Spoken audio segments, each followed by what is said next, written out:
Welcome everybody to the show. This is Comic Libby show number 143. Is that even right? This is 143 for October 2nd, 2023. Tonight we have I think a new take on topics, and we might come back to something similar at some point in the future.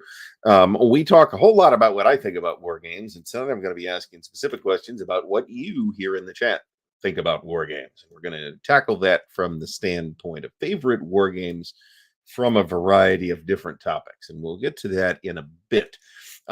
First of all, I'd like to thank everybody for coming out tonight. We have 100 people here already, so that is awesome. Please do remember to thumbs up the video, subscribe to the channel if you are not already subscribed. Big shout out to the patrons of Ardwulf's Lair, without whose assistance and support it would be impossible to continue doing all the stuff that we do here. So thank you, patrons. If you'd like to become a patron of the channel and help us out, there's a link to do that in the notes below. And we do have a new t-shirt available, which I didn't prep an image for. So check that out if you like in the merch store. In the meantime, there is a little bit of news to start with, and that news is, God damn it, Valley of Tears. This is the latest in the Battalion Combat series from genius designer Dean Essig and Multi-Man Publishing. There has been a last call on this. As of this moment, you could still get it for the pre-order price. Let's refresh the page and make sure that that is still the case. But this will not last long. This is an operational game at the battalion scale, obviously, on the Arab-Israeli Wars. It will cover, or the Arab-Israeli War of 1973. And the hope is that it will be out sometime in October, and they should make that. They should actually start shipping this by the end of the week, supposedly. So should that prove to be the case, they will, in fact, make the October deadline.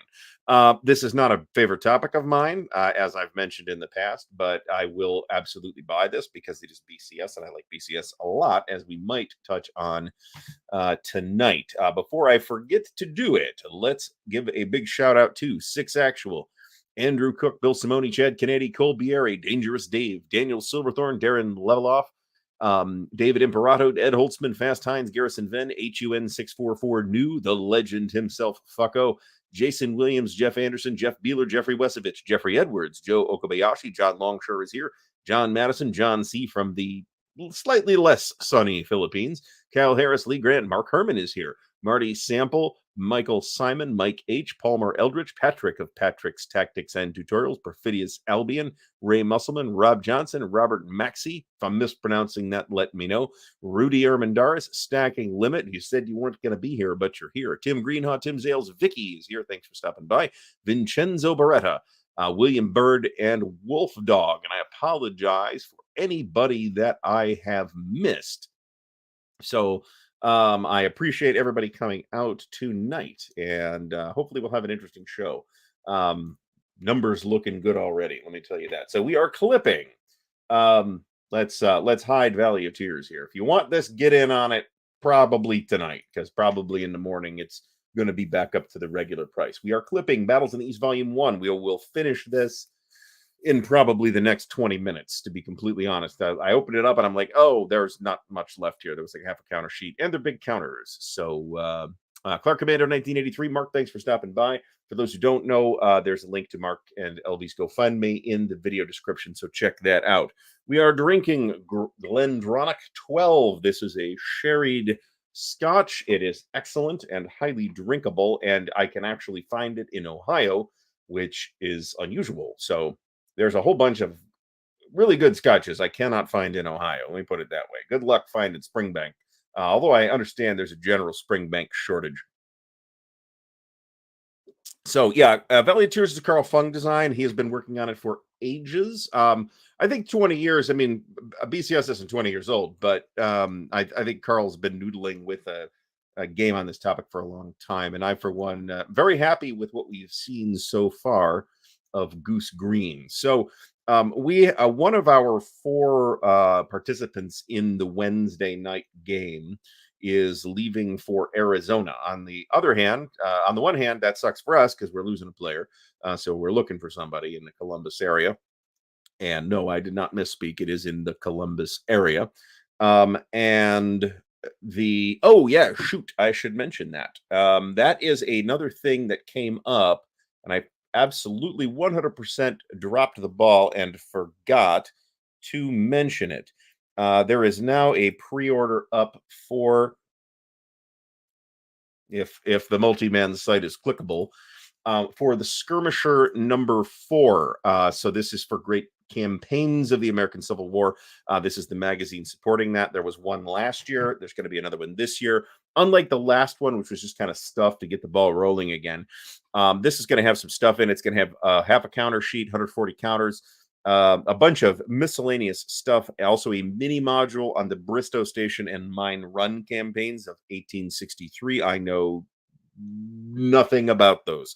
But multiple scenarios, 7 total scenarios for those. So this looks pretty good. So thank you, somebody, for mentioning that. Whoever mentioned that. Chad Kennedy has ordered it. Thank you so much. And Carl, I think Carl's here too. Carl, thanks for stopping by.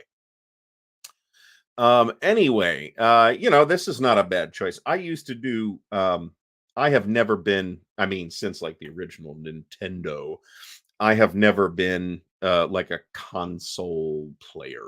There's a PlayStation 4 sitting in a tote somewhere around here. However, I could not resist Rock Band. So I bought a PS4 pretty much and all the stuff pretty much for Rock Band, and I haven't touched it in years. So that's pretty much the extent of my console play for the last several years. So new Skirmisher, if you're into Great Campaigns of the American Civil War, that is something you definitely want, and the pre-order price is a measly $24, which is pretty much nothing nowadays. So I think we are more or less caught up from the chat. Perfidious Albion asks if the previous Skirmishers are available at Wargame Vault. I'm not I thought so, but you don't get the counters for obvious reasons. And in 1 and 2, you really kind of want the counters. At this point, the series rules that were kind of the centerpiece of Skirmisher number 1 are no longer necessary because you get 1 in every game you buy. But the replacement counters that will enable you to refit the old Avalon Hill games into the series rules, you can't get. I think you can download them from Multiman's site, actually, and make your own. However, that said, at this point, the only 2 games that have not been redone that Avalon Hill did are Stonewall in the Valley which is going to be along at some point as a new addition. And the Stonewall's Last Battle. I'm kind of hoping, and I don't think it is a huge ask, that they will slip Chancellorsville into a future issue of the Skirmisher, or issue it as like an expansion for Stonewall Jackson's Way 2, because it happens on those maps. So, or that map, I should say. I think it only needs one of them, as I recall. I could be wrong about that. David Thompson, thank you for stopping by. He is going to bed so he can wake up at 3 in the morning and design 6 games before 7 a.m. So, as usual, the new Undaunted 2300 is coming. I think it's 2300. Maybe it's 2200, but it's Space Undaunted, which sounds like I might need it, to be honest. So, anyway, I think we are good. Carl, I'm seeing you in the chat. I'm not sure what's going on. Let me pull this back up. So my view of the chat may have interfered with that. It's still working. Iggy Cricktal asks, was Valley of Tears originally supposed to be an OCS title? That's possible. Remember that the original pitch for OCS was 20th Century Conflicts, and we've never seen a pre-World War II game, and there's not a whole lot. Unless I'm misremembering, the only non-World War II thing is Korean War, is OCS Korea, I should say. And although that's a very good game, the pipeline being what it is, that's just kind of what they've done. Yes, this is basically David's plan, I believe. Holy shit. So Edward, I assume we mean Edward over at Heavy Cardboard. That is an excellent channel. He doesn't do a lot of war games, but he does do some. Not that Mr. President qualifies, in my opinion, but who cares?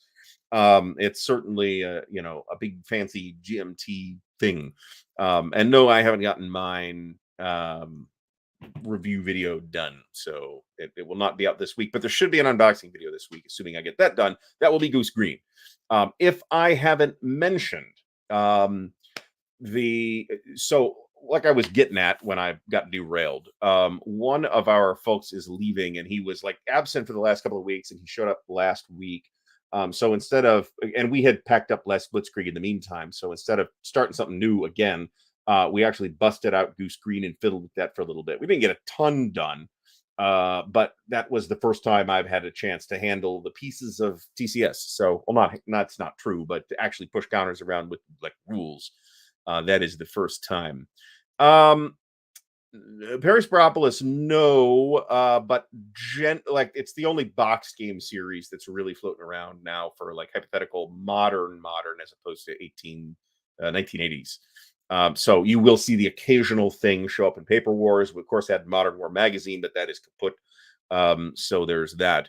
I do not intend to play Goose Green at Compass Games Expo. If anybody is coming to Compass Games Expo and is interested in Fatal Alliances, let me know, because I'm trying to get that happening. And so far, I have 2 people interested, and that's not really enough. I really want 2 more.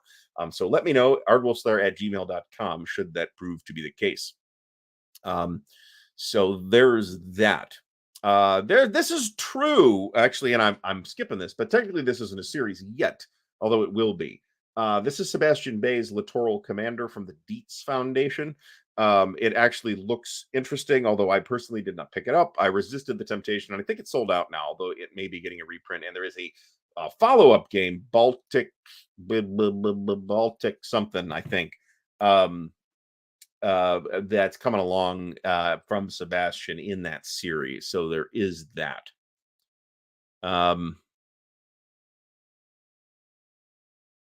So Nordic Maelstrom has Musket and Pike, and is thinking of playing either Silent Victory or one of the Library of Napoleonic Battles. That's 3 very different experiences, I suppose. Musket and Pike is really kind of tactical, and so is Library of Napoleonic Battles, kind of. Silent Victory is a very different experience. I think it's cool. I have Silent Victory. Pretty much I bought it because I've been on a Gato class sub. There was one docked in Cleveland for a long time. I think it's been towed away to get renovated, I think, and I don't know if it's back. That's the USS Cod. I don't know if that's back yet or not, but it was pretty neat. So second printing of per Brant. Thanks, Brant, for stopping by. The second printing of Littoral Commander, whatever that's called, the first one is at the printer now, apparently. So thank you for that information. If you want to see like a written wargaming news every Tuesday, go check out Brant's thing every Tuesday at the Armchair Dragoons. This is awesome. This is fantastic. Glad to hear it, Mark. Mark, what are you drinking? I'm curious. I assume it's something more expensive than Glendronach 12, which is pretty good anyway. So David Thompson is excited for the Baltic game. That's awesome. So yeah, so this is cool. I imagine Ernie's running it, and that's a good experience. And you'll end up like, well, you've played the game already, so Belveni 12 and Belveni 12 Doublewood is always an excellent choice. I have a little bit left from Winterfest in the bottle right there that I'm saving for something more special than the Monday night stream. So I still haven't called the good folks at Oregon Laminations about a replacement spring for the 2mm clipper yet, or I suppose it's now the problem of the 3mm clipper. I will eventually need that clipper back, and I don't want to be swapping the springs between them. I'm guessing they'll have a extra part. If not, maybe they can at least give me the specs on the spring so I can get one from McMaster or somebody like that. Chad Canetti needs the Coming Storm to be reprinted. There is a plan to reprint this. So this is the Library of Napoleonic Battles game that includes Eylau and Friedland. It's a really kind of key Napoleonic piece, and it's been unavailable for some time. I do expect it to get reprinted. This reminds me, of course, that I need to get off my ass and go order the pre-order the latest one, which will be out probably early in the year. So excellent.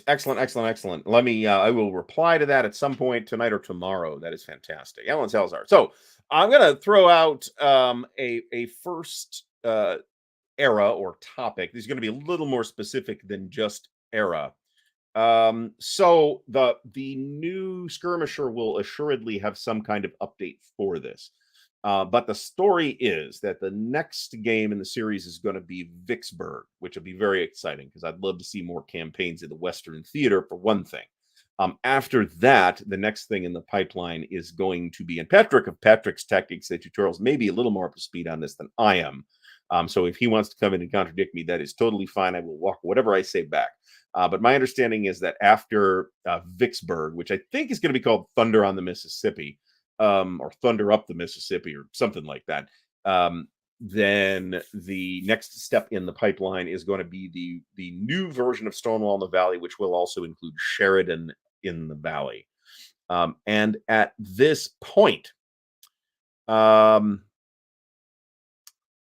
mean, whatever they put out, obviously I will buy because I love that series. But I would expect Vicksburg is probably a 2025 release. I'm completely guessing here, though. I don't know that they haven't said any date that specific, which would put a new Stonewall in the Valley at about 2027. But that I'm absolutely guessing at that. Gribbly, thanks. This is, whatever you want to ask is fine. And somebody, I talked about doing an AMA, and then everybody said you do that every week anyway. So eventually, yes, I am in the sort of slowly getting caught up on RPG stuff, but the budget's got to go to Compass Expo right now. So where I assume I will be taking home more games than I planned to take home. That's the way it works.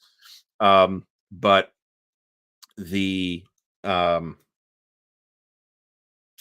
slowly catching up on RPG stuff. Now, I am only really buying RPG stuff for 3 product lines at this point. Traveler, obviously. RuneQuest, the new edition of RuneQuest, which also, I guess, includes Mithras from Design Mechanism and Harn. And that's it. That's all I'm buying. I will occasionally buy something else in electronic format, but that's all the physical stuff that I'm buying, and I have very little extra shelf space. I got caught up on Chaosium just like last week. At some point soon, I will be catching up on Traveler, where I am similarly behind. And when that happens, yes, I will take a look at the adventure class ships. It's a neat looking book. Um, the it's basically like all ships that player characters could theoretically have, although some of them are pretty big. Um, John Stanley mentions Perryville, and Patrick's Tactics and Tutorials mentions that it is in Roads to Gettysburg too. So I agree, but there you go. Jeff Beeler wants to know who's going to Yukon. Is that still in Ann Arbor, Michigan? I would assume that it is. Um, anyway, the ragweed's killing me right now. So all right. Anyway, I could use a plate of gumbo right now. I'll tell you, gumbo's good. So pocket string. I was seeing packet for some reason. My eyes are not focusing correctly today. Welcome to the show. Um, anyway, so the first sort of thing. Did I miss a super chat? By the way, I totally did. So sorry about this. So John Stanley, this is something new? This is not the old one with Ingrid Bergman was played Golda Meir back in the day. Am I remembering that correctly? Thank you much for the support. It is much appreciated. And then we have a newer super chat from Carl Creeder from the Wargame Boot Camp. And yes, the Axis Empire's Ultimate Edition, it of $1 million is on its way as well. And hopefully we'll see that before the end of October. I think the approximate intended ship date was something like the last week of October. So hilariously, I got to relate this story actually before we get into the topic. So now I actually have the old Thassa adventure class ships in the giant flat boxes that, boy, those don't wear well. So as you folks probably know, I am headed to Compass Expo in the second week of November for the Veterans Day weekend. And today I got in the mail a jury duty summons for that week. So I have already called and straightened that out and said, look, I'm going to be out of state that week, and we like postpone, and they let me postpone. So it's all covered. I have not been summoned to jury duty in like 20 plus years, and last time it was very exciting. I got to sit in a courtroom while a jury was being selected. At no point was I asked any questions, and then they sent me home. So that was basically it. But it was federal court in downtown Cleveland, so that was sort of interesting, I suppose. Very big courtroom. So anyway, so that was funny, and I'm like, what the hell, man?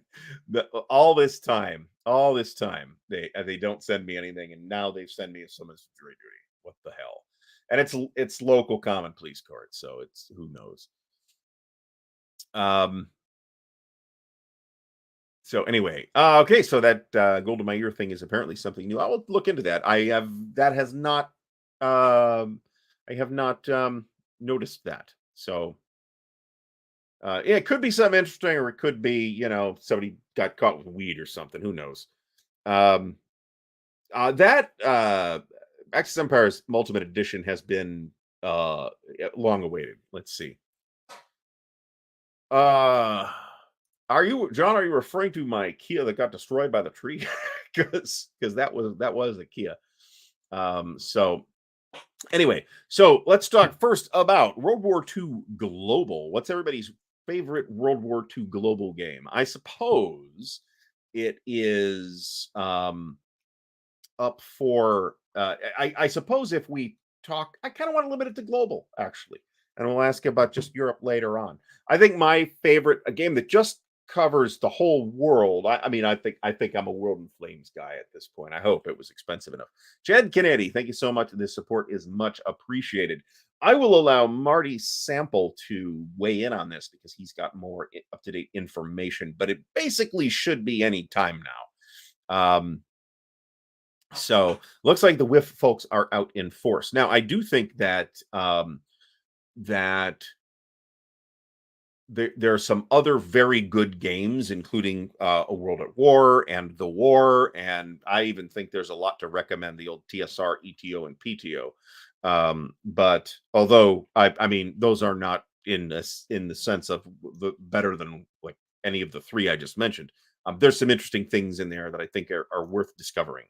Let me put it that way. But those I think games got neglected or didn't get the attention that they should have, largely because TSR put them out and they came out kind of late in the TSR period. So we got some excellent information, by the way, on the acquisition of the SPI titles from Doc Cummins last Thursday. So check out that interview if you have not already done so. I thought it was a dynamite interview. Doc has not really talked to a lot of people, so hopefully now that he's retired, or soon to be retired. He was previously only retired. Soon he will be retired. And hopefully we'll be seeing more of him at this point. So anyway, Mark McNair. So let's see here. Now I will say Axis Empires is a very respectable game as well. When you play the whole thing together. Ecrictal says Axis and Allies. We're going to hold you to that, of course. I mean, there's nothing really wrong with Axis and Allies. It's not really my bag. But there's really nothing wrong with that. So Marty says this will be for Winter's victory in the coming storm of ILAO games that will be on their way. The counters, maps, boxes, and play aids are printed. Rules and playbook are in final editing, hopefully end October, early November. Hopefully that'll be great. I will be delighted. Darren Leveloff says it's very hard to have a good system that works for Europe, but also works for Pacific. This is, of course, absolutely right. For one thing, the scales are very different, right? And you see that when you look at any four map World War II global game, and most of them seem to be four maps, where you got two maps for the Pacific, and it covers like 6 times as much area as the same two maps that cover the European theater. And then the rest of the world kind of usually gets ignored, but you have options for not ignoring it in World in Flames, at least. And in Absolute Victory, which I've looked at, and I think it also has some very interesting things to recommend it, but I don't really think it competes with the others. It is on a somewhat different scale, however, too, so it's not a direct comparison that readily works. Wolfdog wants to try War Room. That is from I'm blanking. Larry Harris, original designer of Axis and Allies. It actually looks neat, but it looks a lot like Axis and Allies, or perhaps an Axis and Allies on steroids. So I'm not probably going to investigate that myself. And besides, I think it's unavailable again. So there's that. Mark McNair says World at War. Like I said, I think that's a respectable decision. And it's a well-supported system. It is a system that people want to play. The only real, I think, obstacle for World at War is learning it, to be honest. That is the big thing. Andrew Cook mentions Triumph and Tragedy and Conquest and Consequence, which I think are also. I am reluctant to make direct comparisons between, say, those games and, say, World in Flames. I think they are quite different experiences, but they're also very good. And if you want, I think if you want a true world global sandbox, I think those are your best bet. If emphasizing the sandbox element, right? World in Flames has a lot of sandbox in it as well, but not as much as Triumph and Tragedy and Conquest and Consequence. John Madison mentions Advanced Third Reich with Rising Sun. I played that back in the day. I think I was a player on the European map, however, as I recall, I played the Soviets.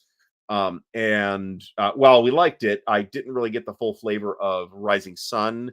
And I don't have the impression that Rising Sun worked as well as it wanted to, which was one of the big motivations behind World at War, right? So that's when we talked to Bruce Harper. That was one of the things that he said was like one of the motivations was to really kind of make the Pacific really work correctly with Europe. And I do think that World at War succeeds in that. And to a greater extent, not completely, to a greater extent than many World War II strategic games, avoids the kind of scope creep that has been an impediment to World in Flames from time to time.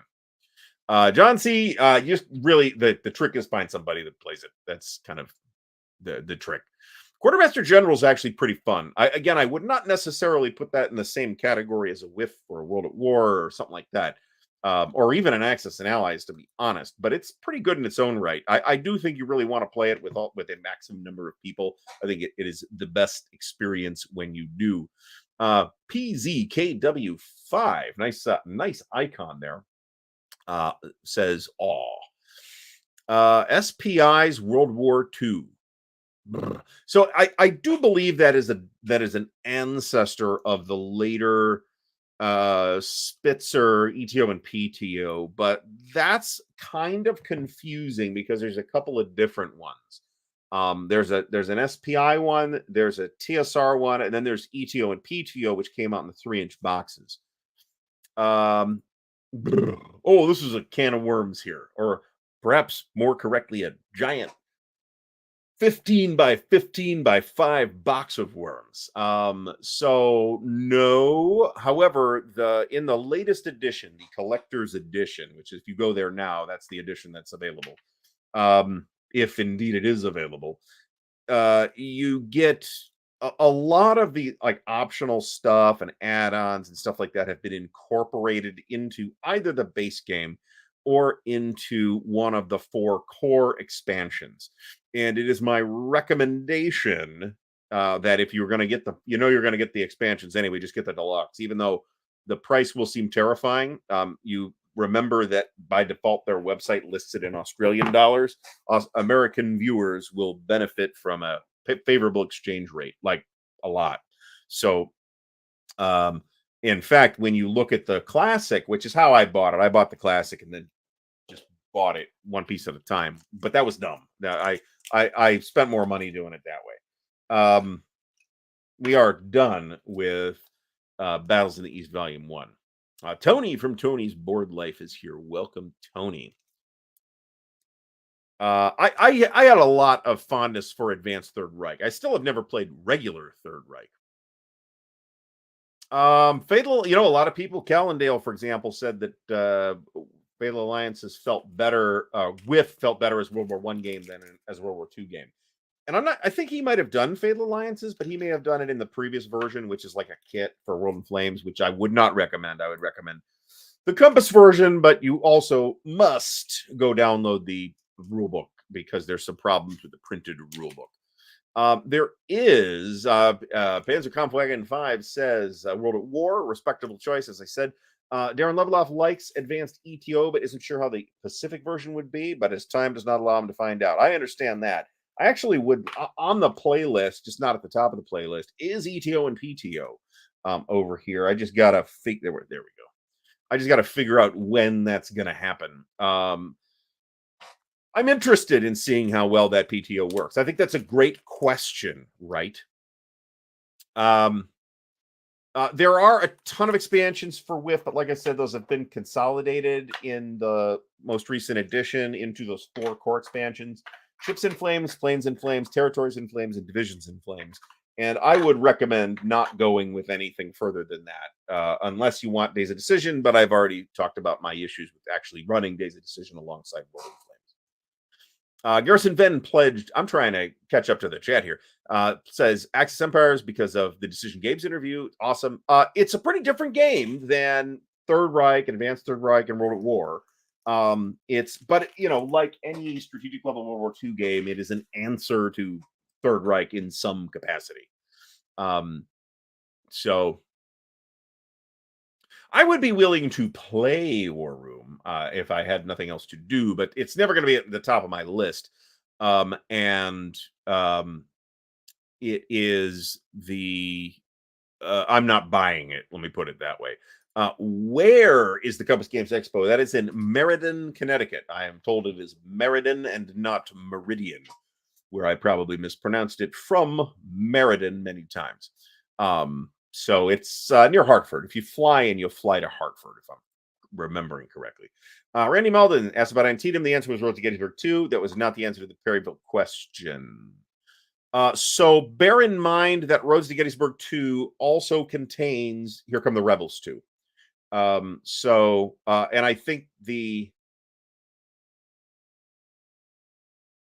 I may have mixed that up actually. If I did, I apologize for creating additional confusion. Yeah, you get kind of unlimited ability to kind of break units down and stuff like that. That's absolutely true. All right, let's try and get up. Mark says advanced ETO and PTO. Now, so so Decision did an advanced version of the Spitzer ETO and PTO. And the by the time I took notice of that, the advanced ETO was out of print and ungettable for any non absolutely nutty price. Um, the uh one was still available. It might still be. And I downloaded the rules and took a look at them and I'm like, "Holy shit." It is it strikes me as astonishingly bloated. I there are people that like it along with ETO. I also don't like the counters. So there's that. Um so there's that. And you can't get the European one for, like I said, less than like $400 or $500, and I'm not doing that. Mark Herman does not have a favorite global war game. That's fair. Um, I wonder if that's because there's so many good ones or because there's no good ones. That's also a fair question to ask. Darren Leveloff, I played the war at the last, I think it was last year, Compass Expo. It wasn't last year, it was the year before. And I had a good time with it. It plays a lot like sort of a fork off of Third Reich that went in a somewhat different direction than Advanced Third Reich and A World at War did. It is much cleaner. The rule book is very well written. I liked it a lot. I didn't play the Pacific side. I again played the Soviets on the European map, but I enjoyed it a lot. So there's that. Perfidious Albion says nearly every Global World War II game has issues with Europe being true countered. Yeah, that's true, and that's one reason why I'm reluctant to add divisions to World in Flames. I think I end up doing that, but I would be hesitant. I'm told that these can. I have not tried it. I've only played them separately. I guess you could just play them side by side.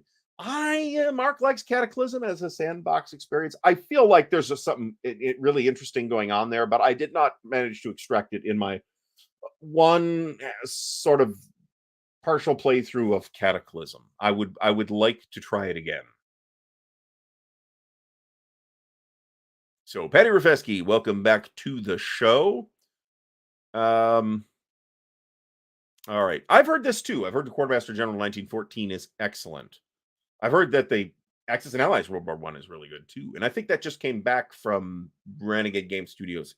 I could be misremembering that. All right, we're going to skip ahead at this point. I apologize for everybody I didn't get to. And we're going to move on to the next one, which is favorite American Civil War battle game. Battle, not campaign, because for campaign we have not that much competition. There's a lot of individual games for campaigns and a lot of and not a lot of series that support multiple campaigns. Let me put it that way. It's not true to say that GCACW is the only game in town. There's the Civil War campaign series from Clash of Arms and the John Prados Civil War campaign series also from Clash of Arms, and those look interesting.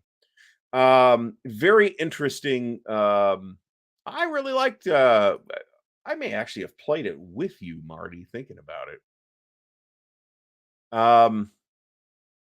Okay, so Victory Games TCW. What is? Remind me what TCW is short for. Oh, the Victory Games Civil War. That's not a battle game. That's the whole war. Nordic Maelstrom says 3 Days of Gettysburg, GBACW. I think this is a completely sensible decision. I'm very curious to see the new edition that comes out from the new GBACW team, which I think is doing really good things.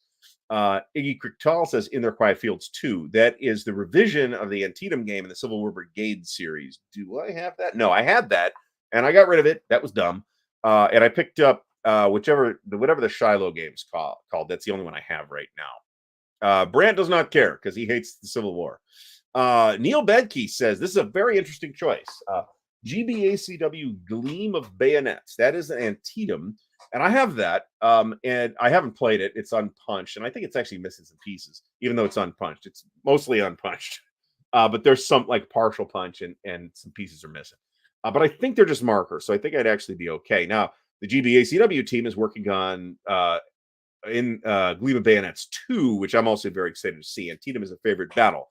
And in fact, my choice here of favorite American Civil War battle games is None But Heroes from the Line of Battle series. That is also Antietam. I think Antietam is a great battle to play. Gettysburg is too. But we have more games on Gettysburg than Antietam. Not that there's a shortage of Antietam games. I was very curious to see what Stigler would say here. Red Badge of Courage. That, of course, is first and second bull run from GBACW from GMT. I'm also curious to see how those earlier games in the GMT line of GBACW hold up now. When you compare them to the more recent entries in the series. I'm specifically interested in Red Badge of Courage and River of Death because I have both of those. I have a special interest in Chickamauga. Lee at the Crossroads from Roger Hemsath. Who produced that? Because that's not ringing a. I mean, the title rings a bell, but I can't tell you. There's nothing wrong with this. This is basically Commands and Colors American Civil War, and for those who that's the kind of level of detail that they want, it totally works. That said, you're going to have problems doing like all of Gettysburg in that system, or frankly, all of Chickamauga. Or any game in which there's not like just a straight line of Union troops versus a straight line of Confederate troops, more or less. The further from more or less you get, the worse that system will model it. Stacking Limit says Terrible Swift Sword and a Most Fearful Sacrifice. Most Fearful Sacrifice certainly looks fantastic. I've had the chance to play it yet, however. I will be curious and I will note with interest how many people are playing a Most Fearful Sacrifice at Compass Expo, because last time there were 3 tables of it. And of course, Terrible Swift Sword, you can't really complain about that either. That is a hallowed classic. Bill Simone says Stonewall's Sword. I also think that Blind Swords holds up very well. Stonewall's Swords is Cedar Mountain. Is that, am I remembering that correctly? I think it is. I think. Mark McNair has never played an ACW game. Just too many games in too little time. I get that. Lots of folks ought to say a Most Fearful Sacrifice. I would expect that. Oh, this is an interesting choice. The Dixie card game. There's 2, as I recall. They did they do Bull? I thought they did Shiloh and Gettysburg. Did they do Bull Run too? I'm not remembering that. I have Last Chance for Victory, and I'm looking forward to the next volume in that series as well, but I haven't had the chance to play Last Chance for Victory. But I will mention that one of the reasons I bought it was just the masterful treatment of scenarios and designers' notes and historical commentary and all that. The amount of research that went into that thing was absolutely nuts. And Andrew Cook says, Mark Herman's Gettysburg, looking forward to Rebel Fury. I'm also very interested in seeing, having a look at Rebel Fury as well. Mark Herman says Three Dog and first edition or the Manassas game. So the Homo Ludens podcast did, as part of their game on series on Civil War games. Don't listen to those if you're apt to get upset about talk of Lost Cause stuff in the American Civil War, because that's kind of the angle they're going at. The first game they played was Manassas from ICE, and they loved it. So that makes me very curious. They also loved the map, and I then looked at them, and after they glowingly praised the map, I looked at it on BGG, and I was like, I did not love that map. So, it takes all kinds, I suppose. And the game actually sounded pretty neat. E. Cricktal says None But Heroes. Joe Mentum says Most Fearful Sacrifice. Anna Mystic says Glory, which is, I think, a really interesting choice. That's sort of I think it's a little bit overly reductive and inaccurate to say it's kind of the streamlined Great Battles of History, but that is, I mean, it's from Richard Berg. A lot of the same thoughts go into Glory that went into, but it's a step up in scale. And I should probably take a closer look at that series, to be completely honest. It's just not, and the opportunity to do that has not come up. So Jeff Anderson says Long Street Attacks, which is probably my favorite Blind Swords game. I'm totally behind in the chat here. I apologize. Jeff Beeler says SPI's Dixie or Valverde by Berg. I've never played either of those, actually, and Valverde I am totally unfamiliar with. SPI's Dixie I have at least seen, however. Carl Crater from the Wargame Bootcamp mentions Blind Swords or Black Swan. So Blind Swords, I do feel like this is a confusing piece of branding. So there's Blind Swords, which is Herman Lettman's chit pull Civil War battle series, but there's also non-Civil War Blind Swords games, of which one came out from GMT. That's Metz, and there's at least one more in the pipeline, or which is already out. But Jeff Beeler, by the way, thank you for the support. It is much appreciated. And then there's the Black Swan system, which is kind of half a step up in scale to handle bigger battles like Gettysburg or Chickamauga. I'm very excited about that. And then there's the Shattered Union variant, which there's 2 games out now. The first one is Champion Hill, and I forget what the second one is. And those are from Tiny Battle Publishing. Jason W. played Rebel Fury at SD HistCon East and really liked it. That's great. April's Harvest. Oh, Joe Perez. Yeah, so this is the Shiloh game from the Civil War Brigade series, which I do really, really, really want to try. Oh, interesting. John Mogg, thanks for stopping by. None But Heroes and his nephew's Corinth line of battle game. I'd love to hear news about that. Let's put it that way. Mark, I'm very much so.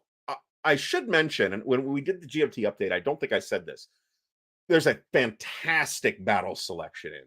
I really like the fact that it's not just like all the Eastern battles that we've seen a million times. There's a lot of good battles in there, some of which we've seen a fair number of games on, but several of which we've seen relatively few games on. Did I miss another super chat? All right, I caught it this time. Sorry about that. We caught him. We caught him. I did catch up. I'm actually scrolling down through the chat, and I'm having trouble keeping up with this. Lee Grant, Terrible Swift Sword. Let's try and get faster. Stigler clarifies the Stonewall Sword is Cedar Mountain. Joe Perez mentions correctly that Twin Peaks GBACW has Cedar Mountain and South Mountain, and that's a very good package. I've played South Mountain out of that. Blue and Gray, Patty Rafesky. A lot of people remember this fondly, and I think there's things to recommend it. Stigler hates it, but I think Stigler's just not looking for the type of game that it is, and that's a fair position to be in.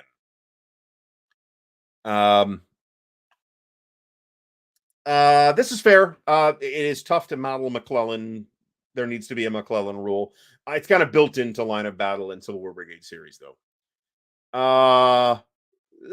This is actually a very cute way to put it. Hello World programmers will get this. I don't want to explain it. Guns of Gettysburg is actually a really interesting choice as well. Jeff Beeler says Rio Grande, the Battle of Valverde. I'd have to look at that. I'm not familiar with that at all. And yeah, the Glory games, like I said, I probably should get around to getting to that. Mark Herman mentions that Long Street Attacks, which is my favorite Blind Swords game. Fearful Sacrifice looks great as well. Tattered Flags. Is there another 4th fork of the series? John Stanley says Conquering the Valley. That's another one that I have not looked at. William Bird mentions Kernstown. Are we talking about the Blind Swords Kernstown? Because there's 2 different GBACW Kernstowns and a couple other games on one or more of the Kernstown battles. Grand Havoc. I think that's the latest Blind Swords game. That's the one I don't have yet. I got to get to that. Mark clarifies that Final Developer Draft is Mark. Who is the developer on that? Do I know? Did I mention that last week? And then it is off to the printers, which is fantastic. There's nothing wrong with liking In Magnificent Style. I want to be absolutely crystal clear on that. It is said to be an excellent game. I cannot confirm that because I haven't played it. Joe Perez, why hasn't GMT ever released a GBACW Antietam? No, well, they're working on it now. So I think it was just one of those things that got lost in the fuss. I'm desperately trying to catch up here. Brothers at War from Compass. That actually looks intriguing as well, but I haven't really looked at it very closely. It's not like I have a shortage of Civil War games around here after all. Best Antietam game. I'm gonna say Numbered Heroes. That's my idea. But all right, I think we're caught up. Greg Laubach is releasing Gleam of Bayonets 2. Will be definitive for the entire Maryland campaign. That sounds fantastic. Will it include South Mountain as well? Because that would be cool. All right, we're moving on to best. Now that we're finally caught up for seconds, we're moving on to best Napoleonic battle game. Again, not a game on a campaign, not a game on the whole conflict, but a game on a specific Napoleonic battle. And I'll start off here, and please, everybody, I want everybody who has an opinion on this to say something in the chat, even though I'm getting crushed by the chat here tonight. I'm going to say, having played it, my experience playing La Bataille de Mont Saint Jean was fantastic. And I think that is definitely a contender. That said, Waterloo is not my favorite or the Napoleonic battle I am most interested in. I think Aspern Essling is more interesting for me. I think Austerlitz is more interesting. I think Leipzig is more interesting. Leipzig's hard to model because it's very big and very spread out. Best Leipzig game is going to be Napoleon at Leipzig. For me. So let's see. Oh, nice. All right, we're moving on from the Civil War, though. Mark Herman says La Bataille de la Moskva, the original. Yeah, that was significantly revised by Clash of Arms just a few years ago. And I think it was lightly revised by Game Designers Workshop back in the day. But the old one was like an original classic. Lee Grant says Napoleon's Last Battles. I think that counts, right? There's 4 battles in it, but I think that counts. That is absolutely a classic. The GMT Waterloo Monster. What game are we talking about specifically? There is a 4 battles of Waterloo, I believe. I don't know if I'd call that a monster. Was there a bigger one from GMT that I'm not remembering? That's possible.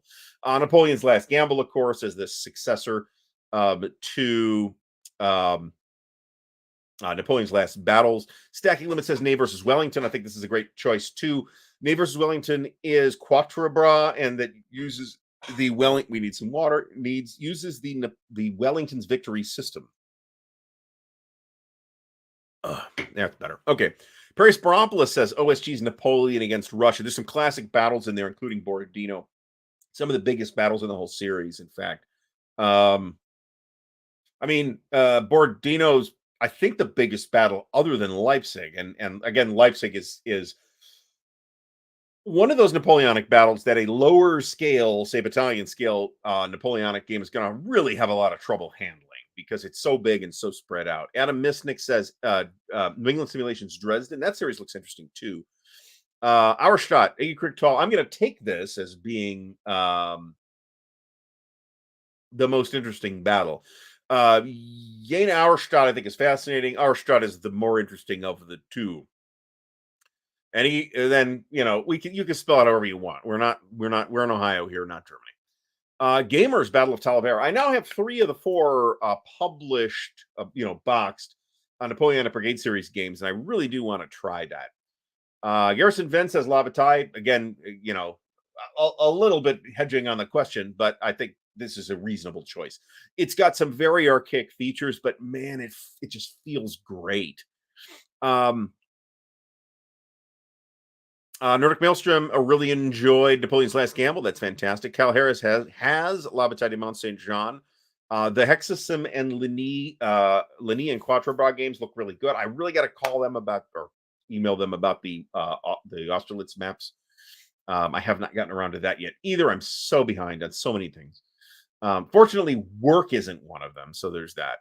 Neil Badke says Wellington's Victory. I presume we're talking about the old Wellington's Victory from SPI and then later from Spitzer, rather than the update from Decision, which didn't seem to be widely loved. Napoleon's Triumph. That's one of the Rachel Simmons games that looks very interesting. The Hexasim series is called Eagles of France, as I recall.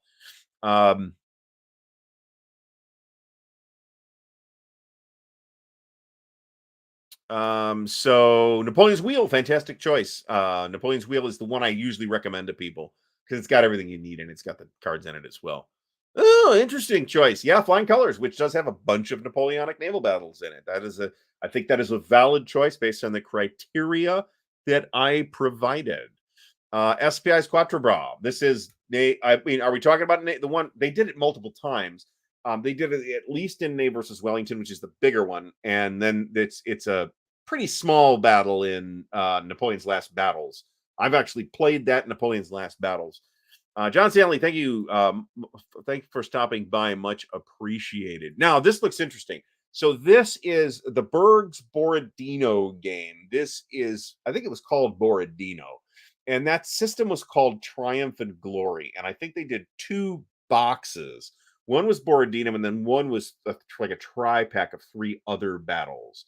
And then this series was picked up by and modified by Frederick Bay over in France, who turned it into the Jour de Gloire system.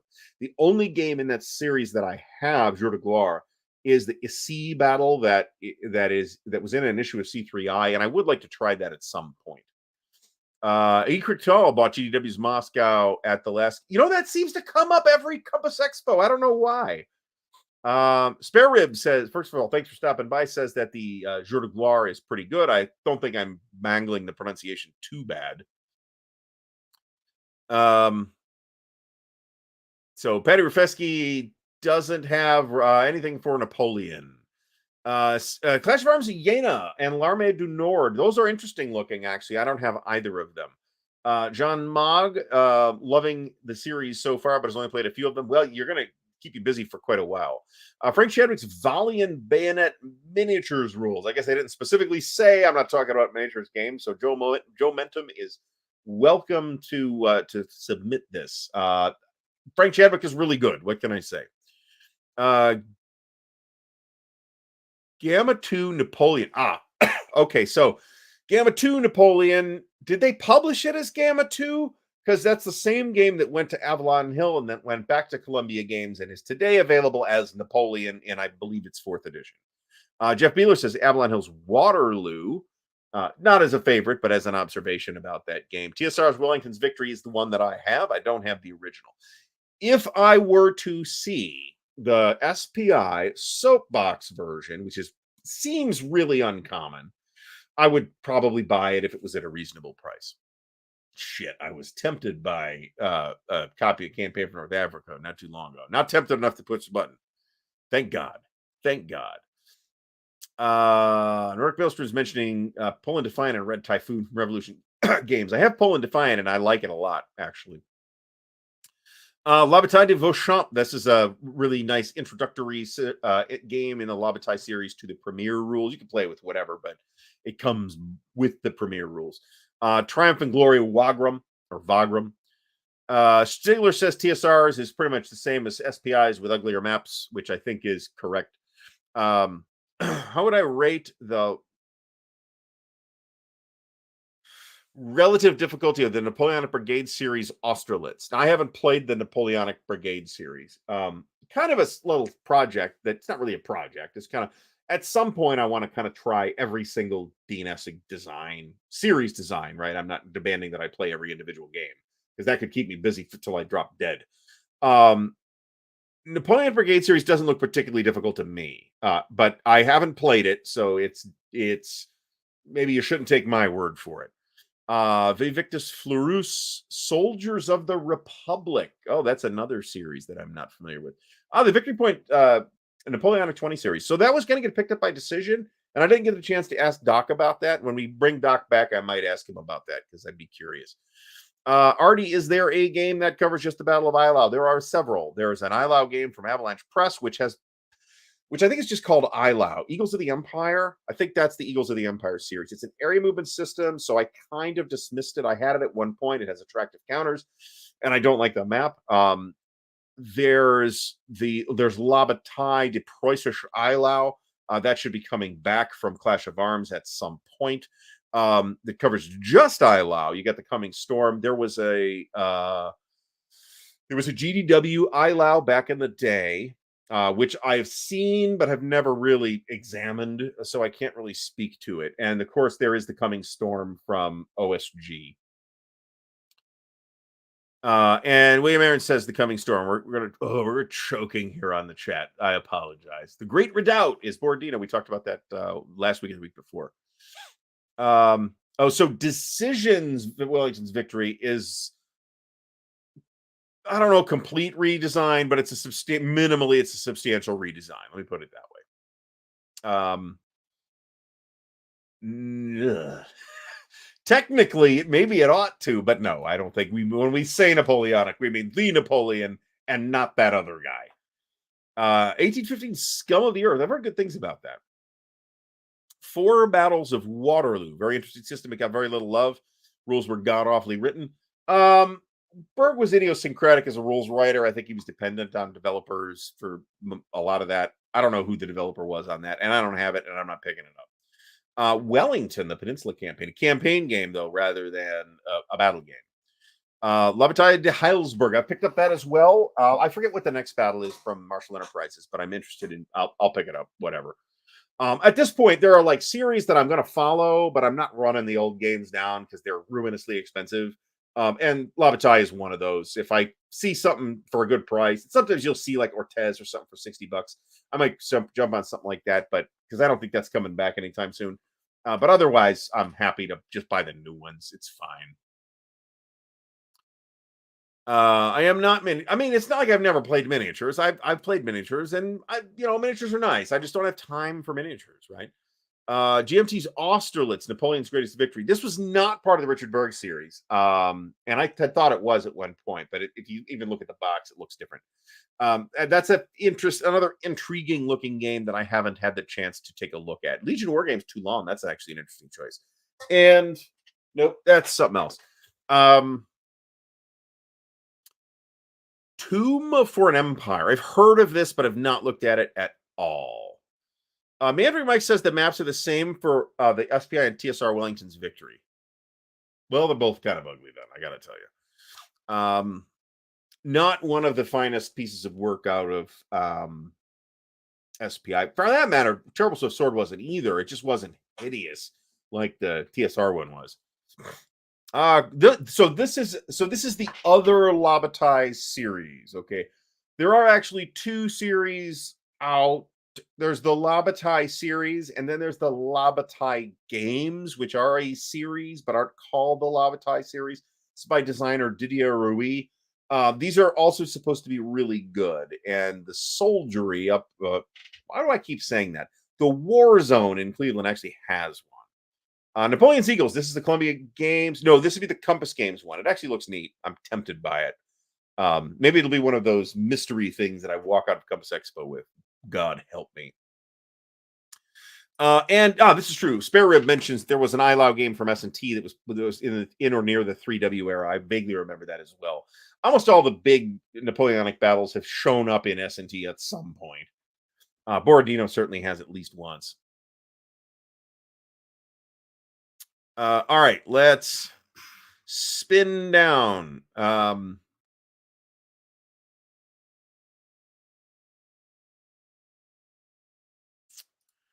Joe Perez says ST 75. I'm not sure about the number, but this is Napoleon's Art of War. And I think it might be actually, the game might actually be called ILAO and Dresden, and it is ILAO and Dresden, but the cover of the magazine says Napoleon's Art of War, so that's what everybody seems to call it. I have looked at this, and it is gorgeous. I will agree with that. ILAO 80. Oh, yeah, so this looks very interesting, too, and this is coming up from Sound of Drums Games. I believe they are a European publisher. It looks very nice. They did a game found for it not too long ago, which might even still be open. I'd love to see Hexasim do more Eagles of France games. That'd be fantastic. All right, A. Cricktal, wrapping up this one, says Glory and Empire whenever it comes out. I'm also very curious to see it. It's waiting for Mr. President to come down. I've got one of the prototypes. I'm just waiting to get Mr. President the hell out of the way. All right, so next up, let's do NATO versus Warsaw Pact. Any scale doesn't matter. Favorite NATO versus Warsaw Pact game. So this would be hypothetical conflict between NATO and the Warsaw Pact somewhere between the late 70s and the mid to late 80s. My choice for this is going to be the Second the Third World War. The Second World War is a completely different thing. The Third World War, this is the Frank Chadwick series. However, Bruce Maxwell's revision of the original NATO, The Cold War Goes Hot, also from Compass, is also really, really good. And I think it's a close contender there. Oh, Mark. Oh, I meant to mention this.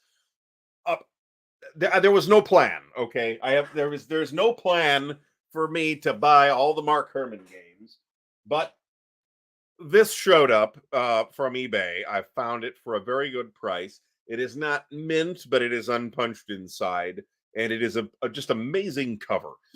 So it is once again returned to the Ardwulf Lair library. In fact, when it was last in my library, there was no Ardwulf Lair, so it's been a long time. And I did, of course, pick up The Next War, which you can barely see, sort of in frame, a couple of weeks ago as well. So Mark abstains from this one, and that is understandable. All right, Panther Wagon 5 says Berlin 85. I think this is a pretty cool choice too. That's actually a fun little game. Central Front series. I've got Fifth Core. I think it's Fifth Core.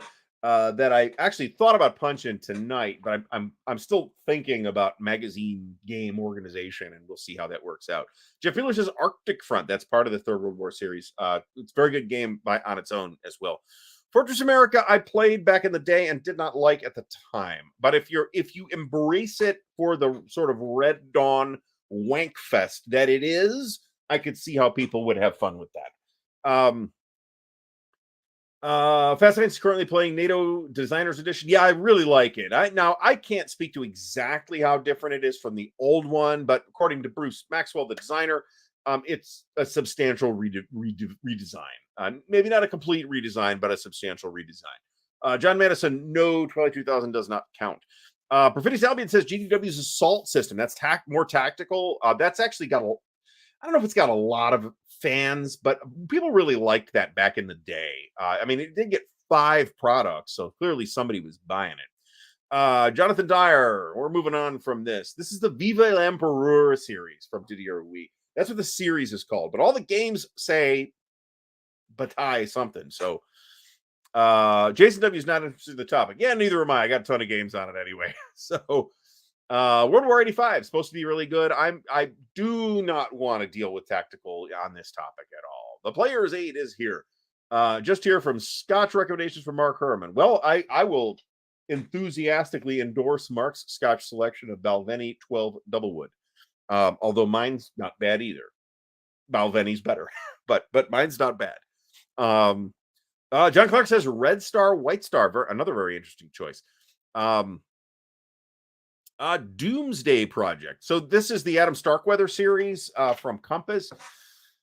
This seems to be getting some degree of traction, and the only reason I am not paying any attention to it is because this is the operational scales system, I think is what it's called.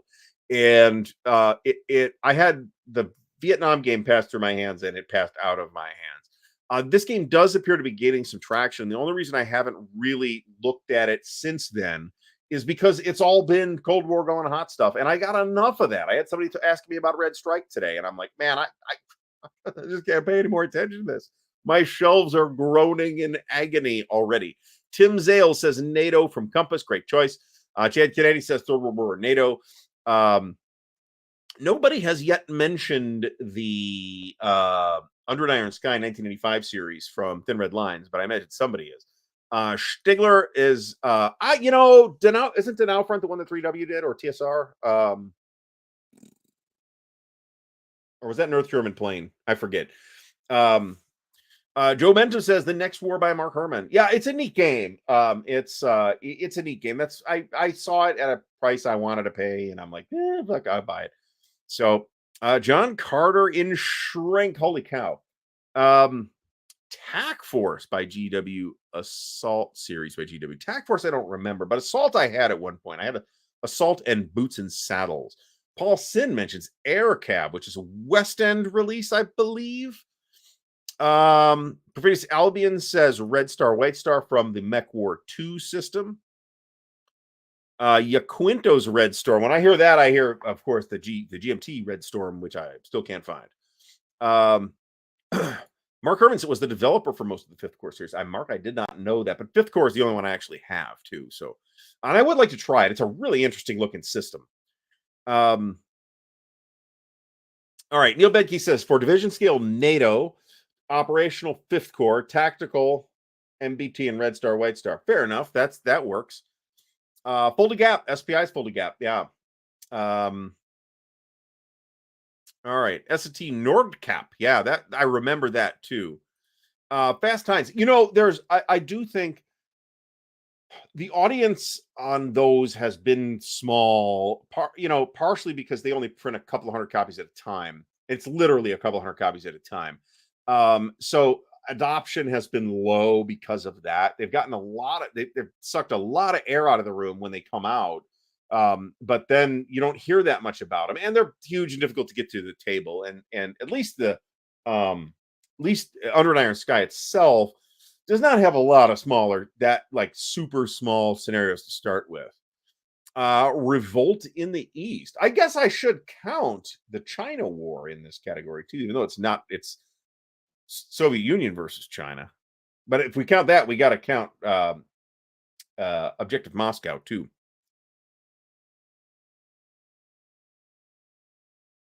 So Stigler hates Red Dawn.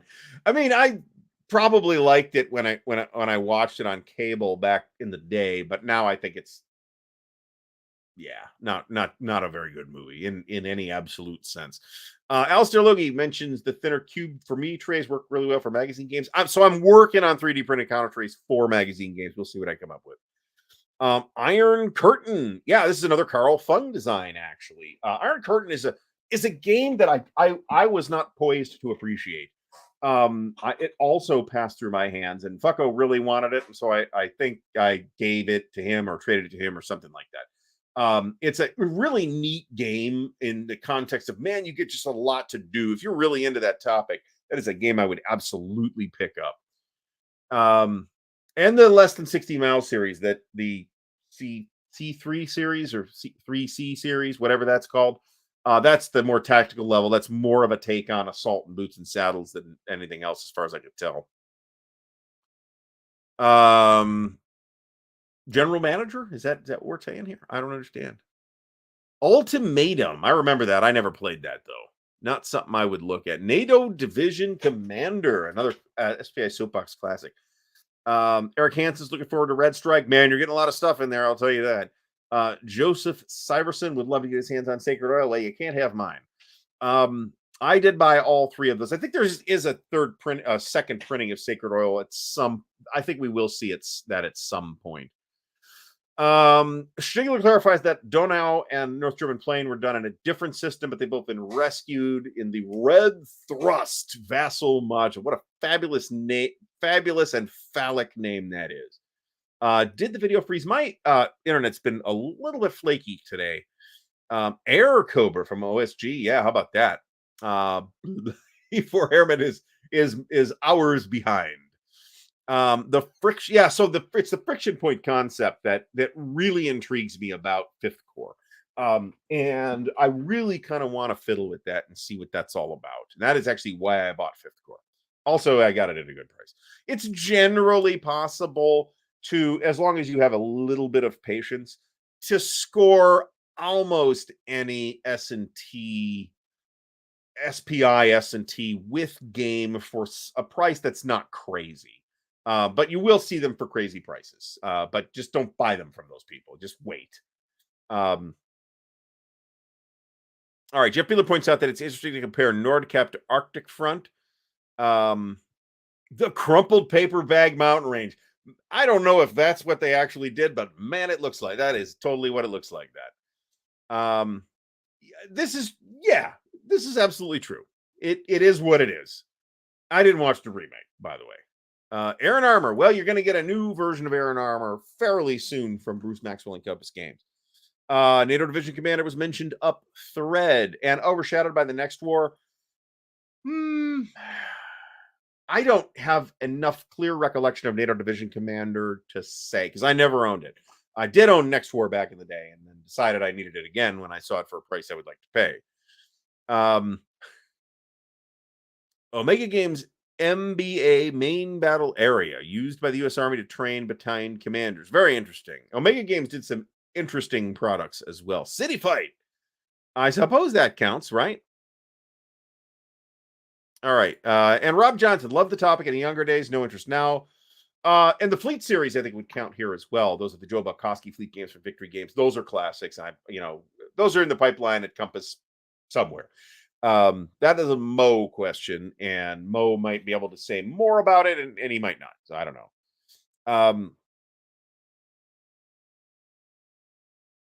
Stigler says that Hoff Gap is hardest Central Front game to get. And I believe that, and that was in the box. I think that was not in a magazine. Um, I think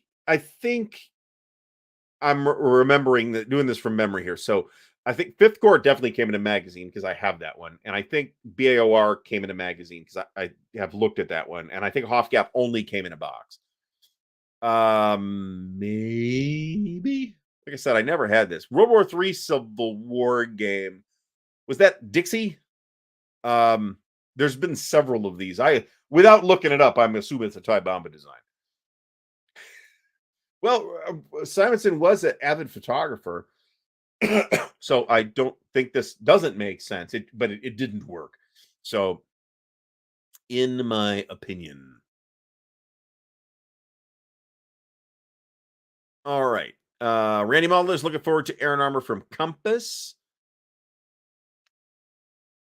Fail safe in S&T. Very interesting choice there. That's another one I haven't looked at. Harpoon. Good choice. I guess we should say there's naval there's command modern operations, I think NATO versus Warsaw Pact scenarios as well. So somebody was correct here. I hope it was me. So thank you, Mark. China War did use crumple paper mountains. Yeah, it just doesn't work. I wonder if people recoiled from it back in the day, because at least it would have looked different, right?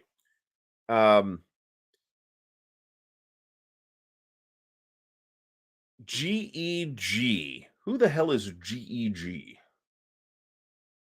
So when I hear 7 Days to the Rhine, what I'm thinking of is the series that closed out Modern War magazine, which I think was 5 games, which I think started its life as a new Central Front, and there was pushback, and they decided that since it was a substantial redesign, it was going to end up being called something different, and that's a good choice. That was a good decision.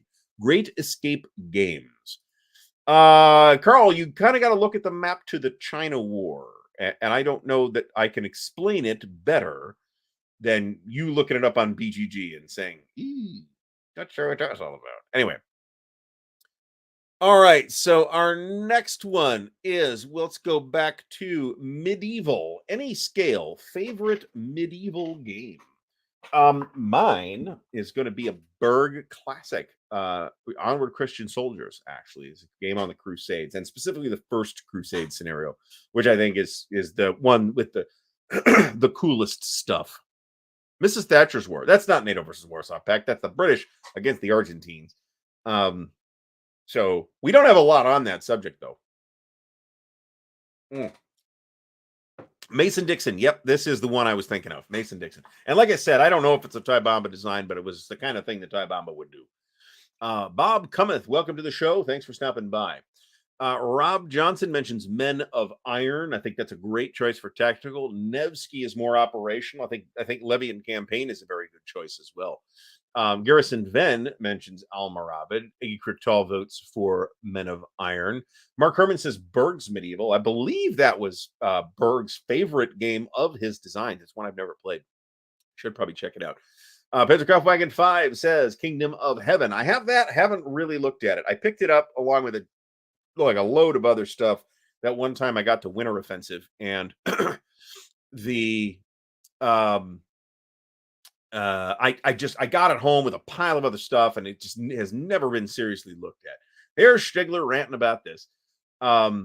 The I do think it was the pushback though that made decision reconsider the policy of doing that, and good for them. Give them credit for backing off on what would have been, I think, a branding error, right? Battle line is so there's battle line medieval, I suppose, and I guess that counts.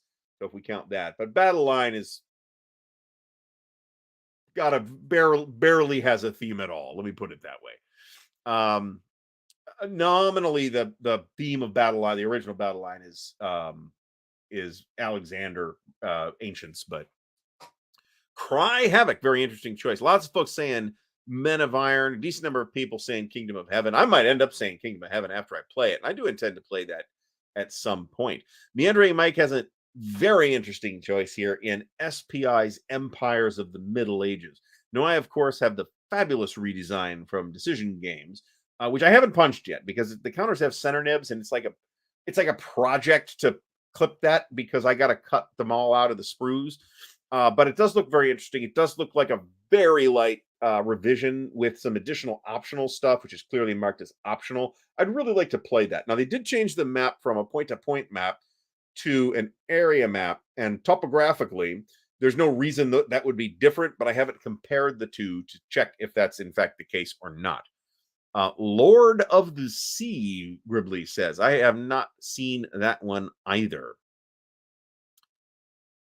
This is unfortunate. This is deeply unfortunate. Machiavelli, that counts. I'd say that counts. SPI Hastings. That's an interesting choice. I'm trying to remember where that was because I'm not clearly remembering it. Unless it was in Great Medieval Battles, which I thought it was, which means I'm not sure it was in the magazine. Mark Harvard says Kingdom of Heaven was Berg's dissertation. Speaking of which, I really would like to watch the movie again. The director's cut, of course, because the theatrical cut is not great. It's absolutely incoherent.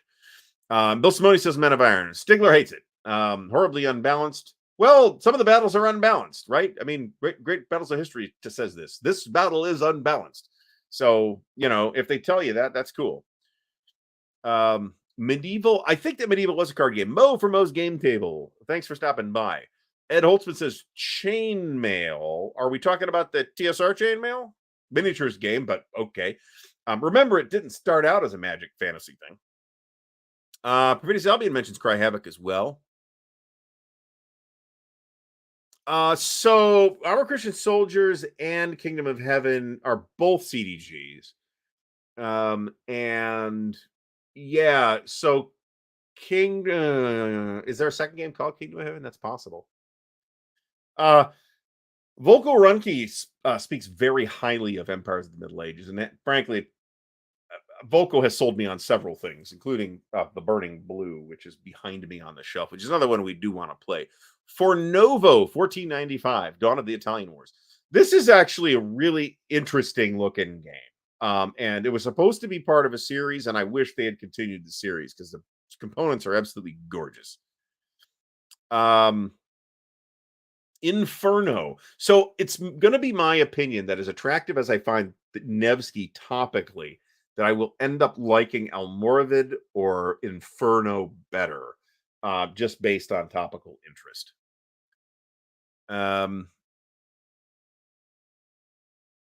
All right, Hammer the Scots, the Columbia Games Hammer the Scots. That's supposed to be excellent. There is a computer game version of that you can get on Steam. Jeff Beeler says Kingmaker. That's a classic. And Perry Sparopoulos says it doesn't put him to sleep, which is great, unless you want to go to sleep. Haven't played Plantagenet yet. I haven't played Plantagenet yet. I don't have it, and I'll probably end up buying it. Britannia, that would be the Lou Pulsifer Britannia, I believe. That's supposed to be good as well. John Madison says Kingmaker. Mike M says Hammer of the Scots.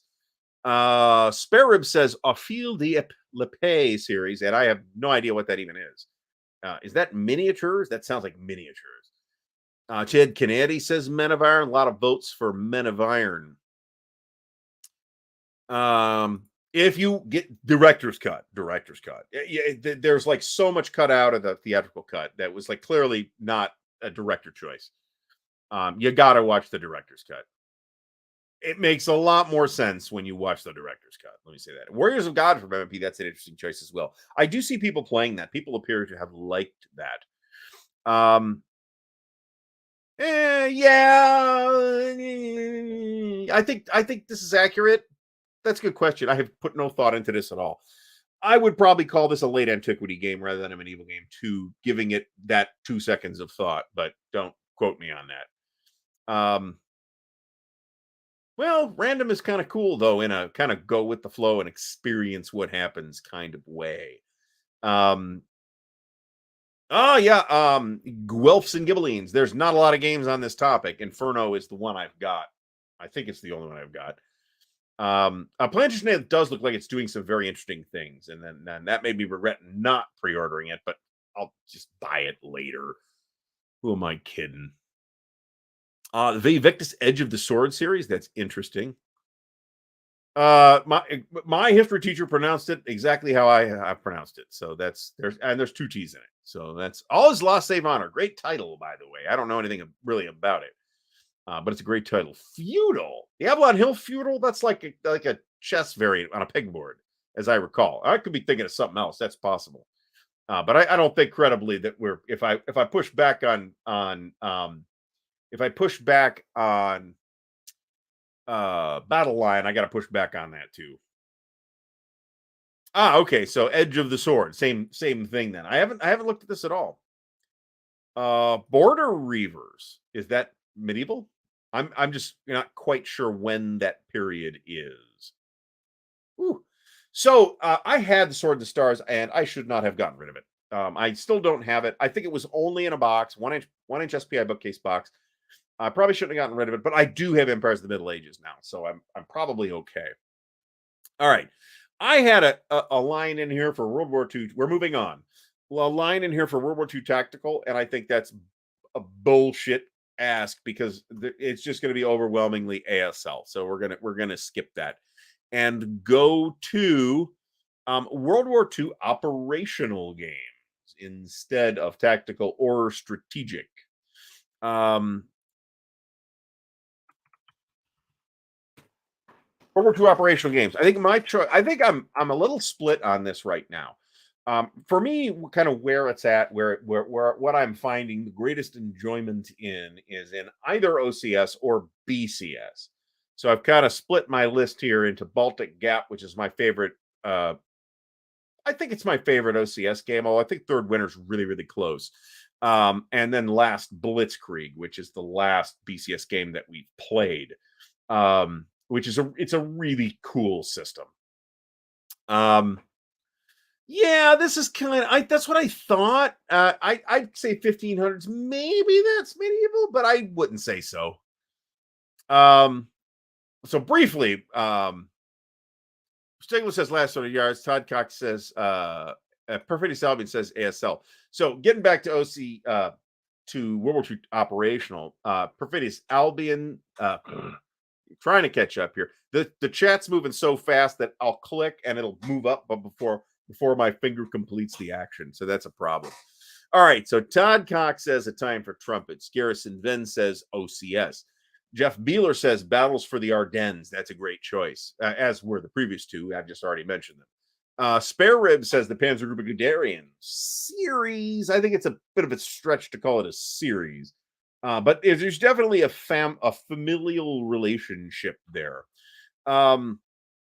Fast Hines says The Longest Day. I think The Longest Day is dated, as I have said multiple times. I think you can do better for a Normandy game at that scale. But I mean, it was kind of one of a kind at the time, right? So why people remember it so forcefully, I think, is understandable. Nordic Maelstrom says Brazen Chariots. Lee Grant says Jaws of Victory, which I have not yet tried, but it looks good.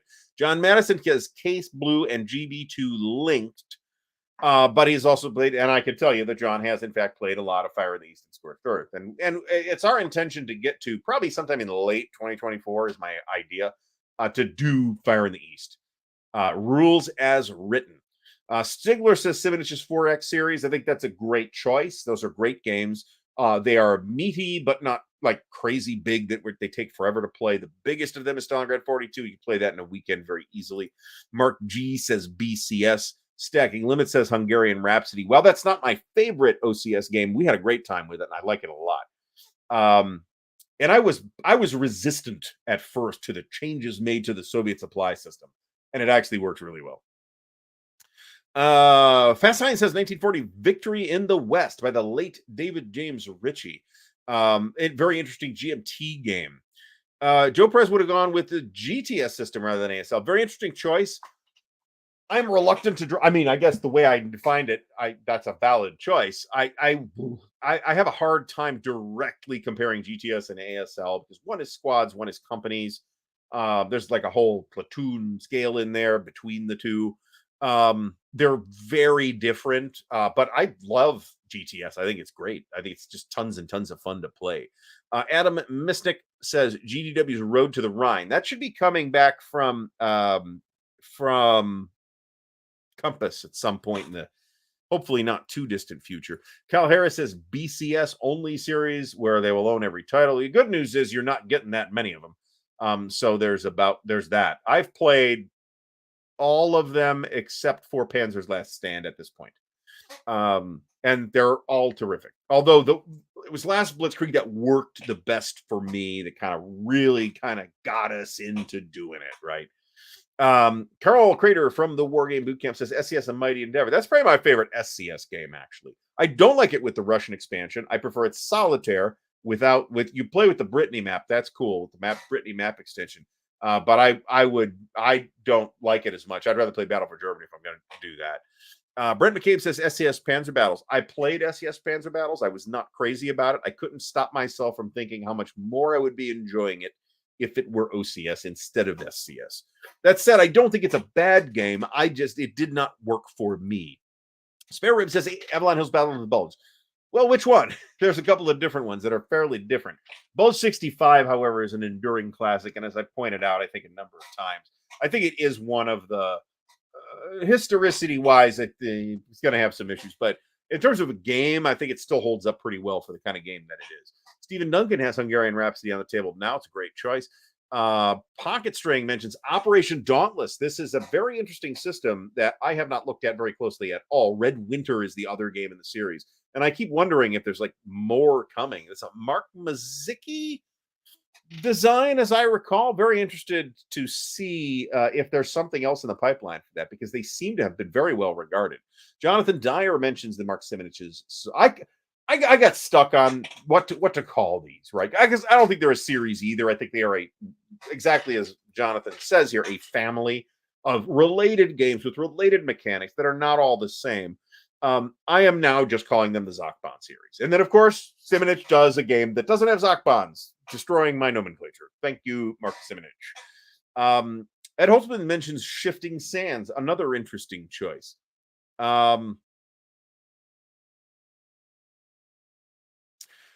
Perfidious Albion, I've talked about this when we did a show on periodization in war games. I would it's like 15 something by the Turks. I assume that's the sack of Constantinople that you're talking about. That's a reasonable choice for the end of the Middle Ages, but you could put that in a number of different places. Historians will argue about that. So a bunch of other votes for the Simonich 4X / Zachbon / whatever we're calling them games. I guess for a while I was calling these Simonich operational series, and that still applies, but it's damned awkward. No, Mark G. Hungarian Rhapsody is not a good game to start playing OCS because it replaces a good chunk of the Soviet supply mechanics. I would recommend, of the stuff that's in print right now, I'm not sure there's a great choice. The best choice that's coming is going to be Crimea, and we should be seeing that pretty soon. That's going to be probably next after Valley of Tears. Nobody said that, but that's the impression I have. Paul Sen says ASL. Well, we skipped that. Operational Tie, Hungarian Rhapsody, Third Winter. I think I liked Third Winter better. Third Winter also make some changes to the logistics, the way the logistics works for OCS, and I think that's it did it in a way that was less grating to me at first. But I think both of those sets of modifications actually work just fine after having then played Hungarian Rhapsody. I think it felt a little more natural in Third Winter, and I love Third Winter. I think it's probably my second favorite OCS game. And if we play it again, it might overtake Baltic Amp. I don't know. But Forgotten Battles was a lot of fun too. Wolfdog is a big fan of Russian Campaign and Bitter Woods. These are both totally fair. Darren Leveloff, great choice here. Roads to Leningrad and its sister game, Roads to Moscow. These are the Vance von Boris. I'm calling them the Roads games. I would have loved to have seen a dozen games in this series because these are fantastic. There's some similar mechanical thinking going into both these games and the East Front series, but they are not at all the same game system. This is a chit pull system. It flows very well. It plays really well. Jeremy Antley did a whole playthrough series of, I think it was Roads to Leningrad rather than Roads to Moscow. So check that out. I think those are still available on YouTube, and he's still around. He's just not really doing videos on Wargames anymore. He's still playing Wargames as far as I know. Jeff Beeler says GDW's Western Desert with tracks on the map and no motorized Italian artillery, but with light tanks. So Western Desert is an interesting piece of work, as is any Europa title. I have it as part of War in the Desert, so I don't need Western Desert specifically. But I will say that I do think that campaign plays fairly well in those rules, with the pile of caveats that I'll have for the incredibly idiosyncratic Europa system. Matt Davidson says Panzer Group of Guderian, great choice. Joe Mentum says Doro Nawa, the Malay campaign, very interesting selection there. Randy Maudlin votes for Simonich. Darren Leveloff votes for Desert Fox. I presume that Stigler, when he saw that, he thought you might mean Desert Fox Deluxe, and is even now sharpening his pitchfork.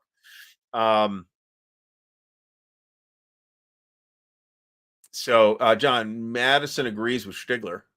With what? I'm having trouble here. It is interesting that it's all Europe operational. I actually have a separate line which we might close with because that's about the timing, which will be Pacific any skill. It's tough finding topics operationally in Mark. I think you can attest to this as well as anybody, right? I mean, you had to do Pacific War to get operational naval air naval to work, right? And that's a tough game, man. That had to have been a very difficult game to design as well, right? So I think it's natural that people select Europe. Maybe it's unfortunate, but I think it's got a lot to do with just the selection of games available, right? There's just way fewer Pacific operational games, whether it's land or air naval. I mean, I'd be inclined to call, what do we call flat top? Well, let's get to Pacific in a minute here, because I want to get to the bottom of the chat here. So Roger Hemseth says, "Fuck them, Ryan. Good choice. Got some issues, but it was a huge, monumental effort at the time." Stalingrad 42 is tits. I'm not clear on whether that's supposed to mean that it is good or bad. Case Blue and GB2 is something else, right? Even just Case Blue by itself is something else. It's something else with GB2 on top of it. They're both huge games, right? GTS Counter-Strike, that's the magazine game that looks really good. Oh, this is a really interesting choice. This Clash of Arms Winter Storm campaign series. Yeah. That's this series. This is I think a John Shetler series, and it's got some really interesting looking things going on in it. I'd have to look at the timetable as to what came out first, that or OCS, but they definitely seem to have arrived at some of the same ideas with rather different execution. Victory in the West from GMT. See, when I hear Victory in the West, I think of the magazine games from SPI. But Victory in the West 1940, that's the David James Ritchie thing. That's supposed to be really good. Yeah, that's kind of how it works.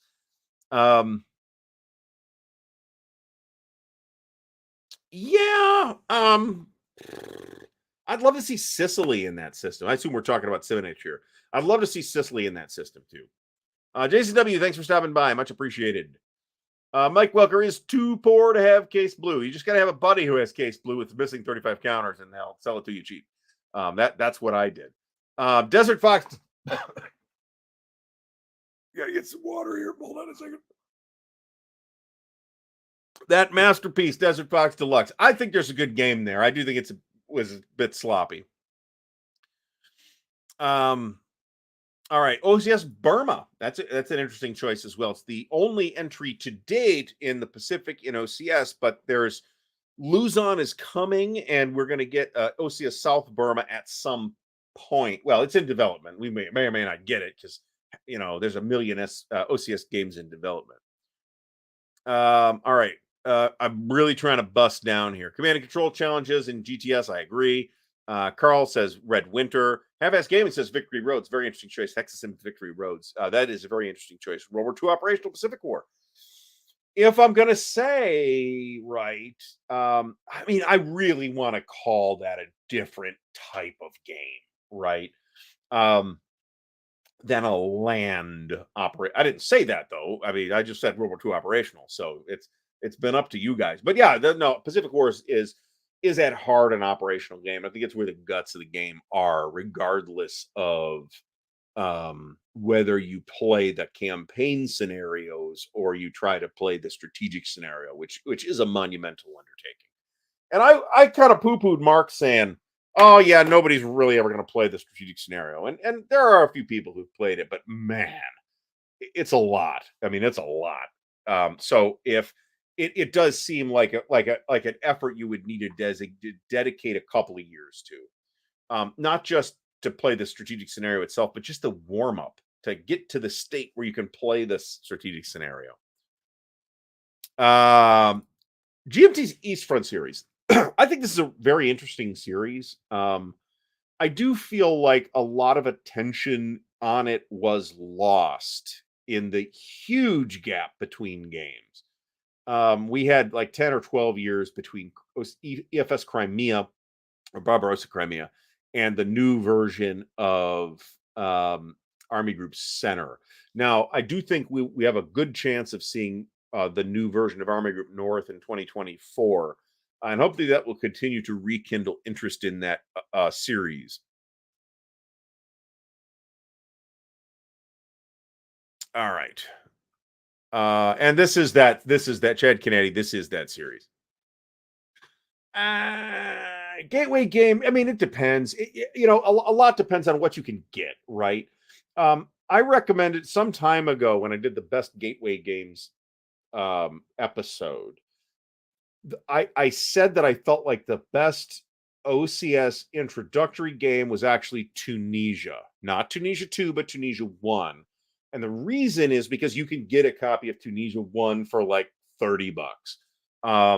Play it with the new rules. It plays fine. There's some order of battle things that are corrected in the new one. You don't care.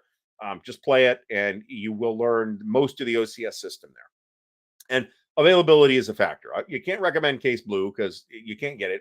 And I don't even want to recommend Reluctant Enemies, which was intended as an introductory game, but you can't get it. So Eric Hansen loves BCS. Eric Hansen also likes Holland 44. 4X is a brand of condoms. I'm not sure I knew that. Thank you, Joe Perez, for that interesting factoid. When I think here 4X, I think 4X games, right? Like the 4X's, the expand, exterminate, exploit, whatever they are. As in like Space Empires 4X. Yeah, I got to do this too. Road to Berlin. That is a Panzer Grenadier game. Is that correct? Oh God, I gotta tell you, I'm not confident that we're ever gonna see any additional coverage in that series. I'm just not confident. I mean, I'd love to be wrong, right? But I just don't know. We're playing Orin. There you go. Part of that. Decision Games Goth series. This is a favorite, but it's a series that I do like. I think it's got a lot going for it. It's got monumental complexity and like interlocked complexity, such that it's hard to kind of dissect into pieces that you can learn individually. Everything kind of blurs together. Jeff Beeler says Sicily race to Messina, which is the original victory in the West, which is the one in the series that I haven't played, which I'd like to. And Neil Badke mentions that as well. Black Wednesday TCS. Don't be shocked if there's some TCS video coverage coming soon. Brian Jarvis mentions BCS Aerocore. Aerocore is terrific. Red Winter is getting reprinted. Scott Bell mentions Hell's Highway. One presumes you're referring to the John Butterfield Hell's Highway. New version of that should be along from New England Simulations at some point. We're going to skip ahead to Chad Canady and not miss the super chat again. OCS Smolensk is a great entry because it covers the use of extenders and the other nuisances to supply. Nuisances is a fabulous way to put it. Smaller footprint, challenging, lots of fun. And this is actually why I recommended Smolensk over Reluctant Enemies and Tunisia and Sicily too, because it has all the moving pieces, including extenders. And extenders are in fact critical. And you will find, as the Germans, you will need to know where your extenders are going by like turn 2. So you learn it right away, or you start over and learn it the second time. So, Chad Kennedy, thank you for the support. Much appreciated. And I agree that Smolensk is a great entry point. It is also out of print right now. I feel like I've played Beyond the Rhine 3 times, and I feel like it is the most broken of the OCS games, which is not to say that I think that there are any other broken ones, actually. I think it basically works, except for the opening. The opening just doesn't work. Now, there were some adjustments that were recommended by the designer that you should make that will affect the opening, and we have not played with those yet. So I'd be curious to know if those address my concerns with there being absolutely no reason to take Market Garden and absolutely no way to take Antwerp unless the German player is A, knucklehead, or B, decides to give it up to you, which they would be dumb to do because it gives the Allies a big leg up on the supply situation. I think it is extremely difficult for the Allies to take Antwerp on the historical timetable, or indeed anything resembling the historical timetable. And again, there's like a historical thing that happened that you have no motivation to do whatsoever because of the exact start date of the campaign. I just started the campaign in the middle of Market Garden and let you fix the problem is what I'd have done. Perry Sprapolis says, Coruscant Pocket. Killing Ground and Overlord is an interesting choice. I haven't played those yet. So I said most broken. This is relatively speaking. If you play one of the scenarios that starts later, it's fine. If you play the Southern scenario, it's fine. If you play the Time of Trumpet scenario, it's fine. The whole game is not broken, but the opening is, I think, fairly broken. Can a really good Allied player unlock that opening? Yes, but only if they also get extremely lucky and the German player is not as good.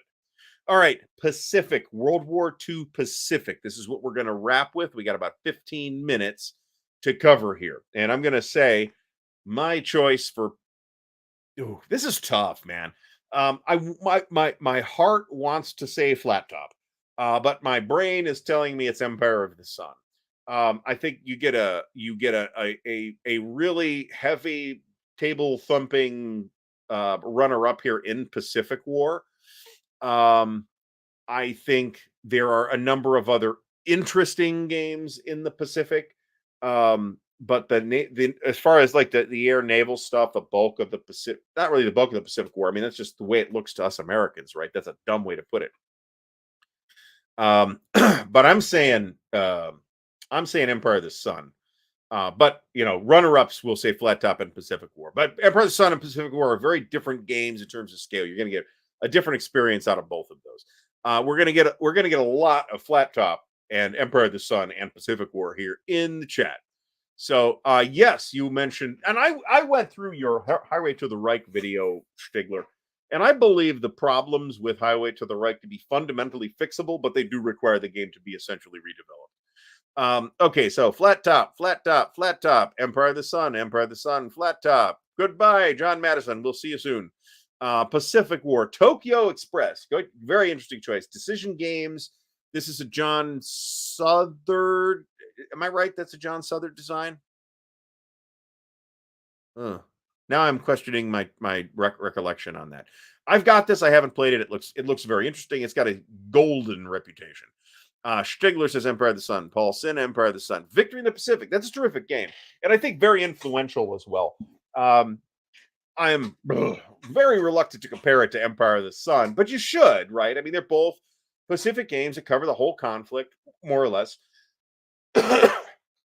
And I feel like Victory in the Pacific is a very influential game. And if Mark feels that it was influential toward the design of Pacific War or Empire of the Sun, then he's here so he can say. I'm not sure that's super duper obvious, but maybe. And I give like a less honorable mention of War in the Pacific too, I suppose, which I think was really trying to do some interesting things and just really needed more time. Mike H says Empire of the Sun Submarine by Avalon Hill. Very nice choice. Flat Top and CV, as we explored last week or the week before with the Battle Line or Yaquinto or whoever that was. Yaquinto CV. Oh, Netherlands East Indies. This actually looks really interesting. I got this recently. It was a gift. Thank you very much. You know who you are. Oceans of Fire looks intriguing too. I've heard good things about it. I've heard bad things about it. Overall, I intend to get it at Compass Expo, and I regret not getting it already. But why not pay at Compass Games sale price for it? Okay. Joe Mentum says Empire of the Sun, Pacific War for study. Yeah, I could see that. Right. I mean, excuse me. I've been talking really fast and really loud for quite a long time. All right. I could see this. This makes sense. I mean, Pacific War really is a detailed study, an operational study of the conflict. And I think to really get the full effect of that, you need to play either the scenarios, the strategic scenario, or at least one of the really, really long campaign scenarios. And that's a lot, right? That's a lot to do. USN, very interesting choice. I've mentioned this. USN keeps coming up in one of my eBay searches. Peter Rushton says Flat Top. Jeff Beeler says Second World War at Sea. That looks interesting too. I would like to dive into that. Task Force from VUCA Simulations. I don't know if this is any good or not, but it looks terrific. Neil Bedke says Flat Top and CV. They did some Atlantic and Med stuff for Second World War at Sea too. I will point out the Doolittle raid. Interesting choice. This is a Jerry White solitaire game, and it is actually really neat. Mark confirms John Southern on Tokyo Express. Carrier, which is another John Southern game. That's I probably walk out of Compass Expo with Carrier Battles Philippines Sea as well. Eric Goebel regretfully adds Empire of the Sun. Victor Games Carrier, again, that's another classic. Bob Cummeth mentions Pacific War and Flat Top. Harry Z, interesting choice on Asia Engulfed. I haven't played that one. Well, I haven't played Europe Engulfed either. But those do look pretty good. So Mark says that Victory in the Pacific was not a particular influence on Empire of the Sun. And that makes sense to me, having played both games. And we would defer to Mark anyway, even if it didn't make sense to me. AVP, Avalanche Press South Pacific. That's so that's Second World War at Sea as well. Across the Pacific by Pacific Rim. That's one I haven't particularly looked at. Bob Cummeth mentions PTO ASL. There's a lot of people that really like ASL in the Pacific. They really like that theater, and they play that exclusively or nearly exclusively. Mike H has a whole list. Empire of the Sun, Flat Top, CNC. That's Conquest of Consequence, I presume. Also like Southeast South. Greater East Asia Co-Prosperity Sphere is the game we're talking about here. And that looks interesting too. And I have that. I haven't really done anything with it. Yahtzee in the Pacific. That's fair. It's a bucket of dice thing, right? Carl says he likes Asian Gulf better than Europe and Gulf. That's interesting. Scott Bell has never played Asian Gulf. Midway Solitaire Deluxe. I'm not terribly interested in that. Maybe I should take a closer look at it. There you go. So yeah, there's an Oceans of Fire video that Mo has done. Mo does a really strong series of learn to plays with the designers of a lot of games. Many of which are from Compass, but not all of them.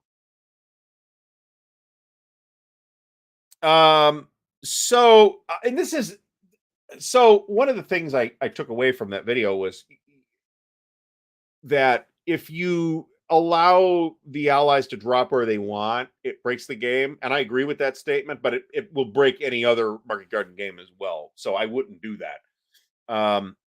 Wolf Dog mentions Worthington's Holdfast Pacific. That's an interesting choice.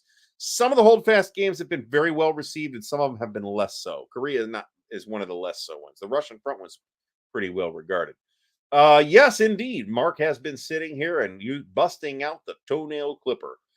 Um, and the Balvenie 12, which is an outstanding choice. Fire in the Sky combat mechanic, lots of fun. Half-ass gaming. That's supposed to be good too. I think the latest edition is from Phalanx. Is that right? I do like the the more recent edition's cover is good, but I liked the one from Multi-Man better. Presumably this is Great War at Sea. Well, this doesn't count here for our category, but thank you, Jeff Beeler. Joe Miranda designed Midway Solitaire. Okay. We Must Tell the Emperor. Speaking of Pacific Solitaire games, this is an interesting States of Siege games. Darren, is this one of yours? I don't recall. I have it. Somebody sent it to me. Thank you. You know who you are. Mark says USN is on his table. USN's one I might actually look at. I'm really trying not to buy SPI flat trays, and it's way easier to get in the flat tray. I'm not sure it was ever even in a box, but I've definitely seen it in a flat. I've got three SPI flat, 4 SPI flat trays that I'm trying not to accumulate anymore. I completely agree with this Kevin Featherly, and I suppose I should give another honorable mention to War of the Suns, which I think does have some issues, but nevertheless is probably the best looking thing on this subject that covers basically the whole thing. There's at least one magazine game on the topic, one of which came out in World at War magazine, I think. Might have been S&T, but I think it was World at War. Another of which came out in Paper Wars, and I have both of those. There's also War of Resistance from GRD. That's the Europa Pacific variant, which I think was called Glory. And I just would never want to play that in that friggin' system. What a nightmare that would be. You don't have artillery support, so you have 1/2 strength factor, and it's half because you don't have artillery. Fuck you. I'm not doing that. Mo says that VUCA is setting the new gold standard for wargame production. Their production quality is top notch, no doubt about that. Iron Bottom Sound 3. So isn't somebody bringing this back? I thought I heard somebody was bringing this back. If this is the game I'm thinking of, that's the game with my personal favorite war game cover, and it is a Roger McGowan cover, and I need to get a poster of that from Roger. But then again, that might have been Iron Bottom Sound 2. I'm not 100% sure on that. Now this I totally agree. This just needs to be fixed, but that has carryover ramifications for the entire game. I think that is the gem of the experience of playing the Doolittle game from beginning. You play the entire campaign beginning to end. I'm not sure you'd play it more than once. Is the worst thing I can say about that game. But you do have 10 scenarios in that gradually take you through the entire thing. Palmer Eldritch says Empire of the Sun, then Pacific War. Mark is being very well represented this evening. PZKW5 says Baton. Presumably that's the Compass Games Baton, which is also fairly well regarded, as I recall. Saipan, there's been a bunch of games on that. I've got the CSS Saipan. There's also Saipan and Tinian, which I think is from Legion, which has some fans. There was also an S&T or a World at War game on the topic, possibly with another island or two. Matt Davidson says Tokyo Express and Flat Top. Yeah, this would be the Island War version. I don't think the Island War is one of the better ones to return to today. Avalon Hill Midway. I think a lot. This is one of those seminal games that like everybody played at the time, right? Nemesis. Yeah, this is the Legion Games Nemesis. This is supposed to be really good too. That's on Burma. Yes, it is, and it's also got. I think it's a very well balanced situation, right? With as long as the designer doesn't whiff on the victory conditions, I think the victory conditions kind of flow very naturally from the situation. But if you just allow the allies to drop anywhere, you will tank the game very quickly. Um, so highly not recommended to do that. Even if the game allows it as an option, don't. Um, Mo is working on the Red Strike. Red Strike looks fairly impressive, and I had a discussion about it today, and I'm like, man, I just don't need this. I just can't. I cannot accommodate another one of these friggin' games. Um, but it looks great. It looks good. Chase of the Bismarck looks beautiful as well. Haven't played that. Fires of Midway. I've heard that that's fun. Guadalcanal, Avalon Hill. We're totally behind again. Carl says that we must tell the Emperor was Steve Carey, and I think Carl sent it to me. I might play it actually. Oh, so now this actually looks in. So if I was going to buy, I have a disavowed interest in Great War at Sea. So this is the World War One variant of Second World War at Sea. I might have even been the original of the series of the two from Avalanche Press. And I have poo-pooed Great War at Sea because I'm like, well, you got Jutland and Jutland. However, the Battle of Tsushima would actually be really intriguing in that system as well. So this is potentially pretty interesting. Not all of them. I don't know. Well, the boxes themselves age like garbage. They age very poorly. Mine are in really good shape, but I have been extremely selective about games that I buy in the flat. Those three games. Is there a fourth one? I have Le Grand Armée, Frederick the Great, and Outreach in the flat.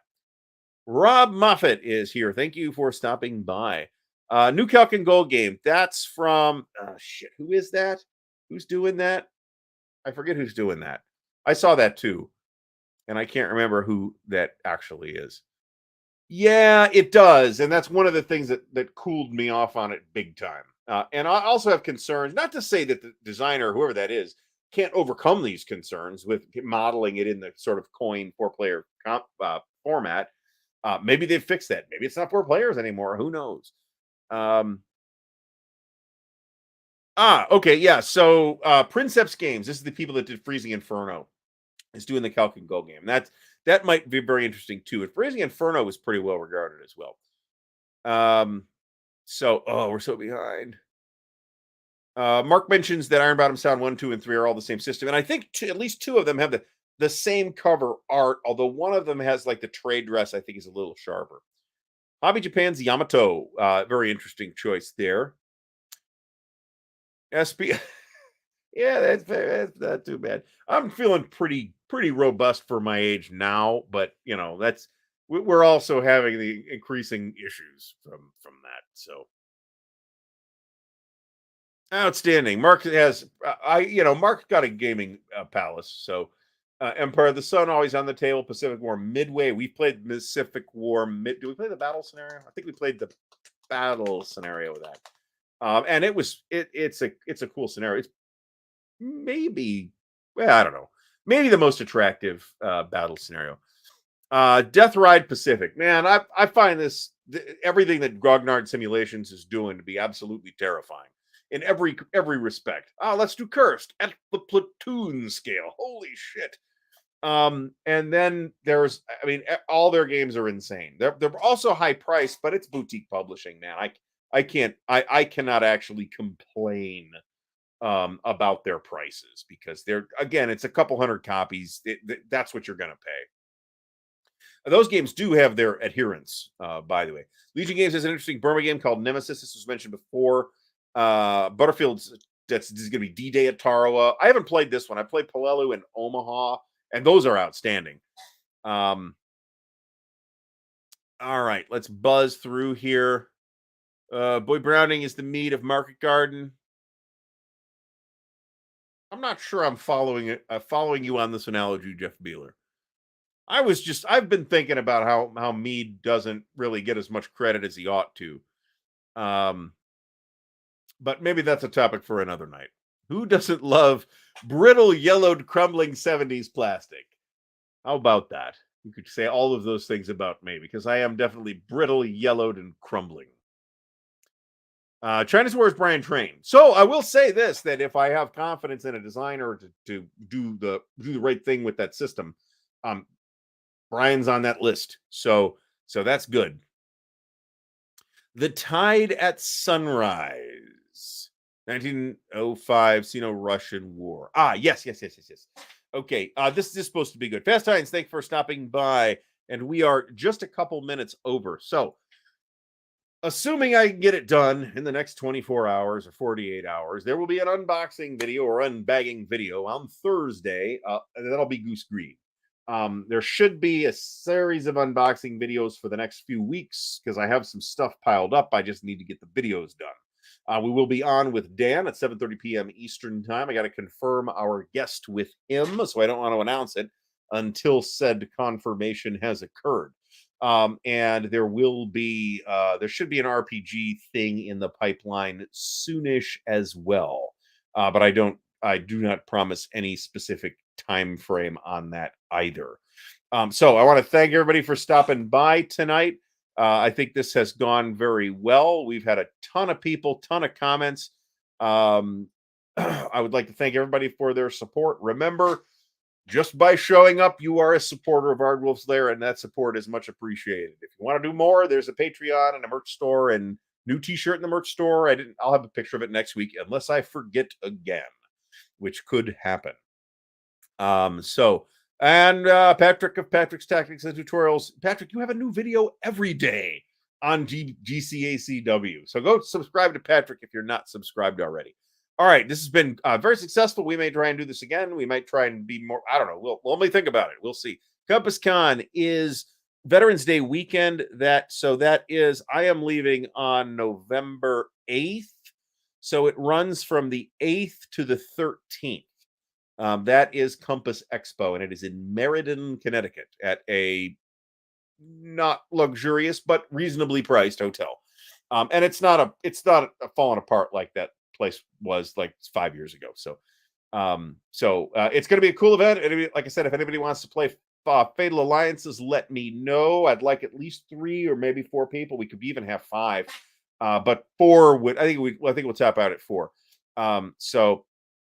Yes, it's the same weekend, and the prior commitment to this is one of the 2 things that's keeping me away from Compass from SD HistCon. But I have other I have freedom to make that decision next year, and I hope to be at SD HistCon that for next year. So we'll see if that happens. In the meantime, thanks everybody for tuning in tonight. We will be back next week at the same time, and I think the week after that, I think we'll do an update on Cauldron, which is the big World War II global game that I'm working on. Everybody have a great rest of the night. We'll see you next week.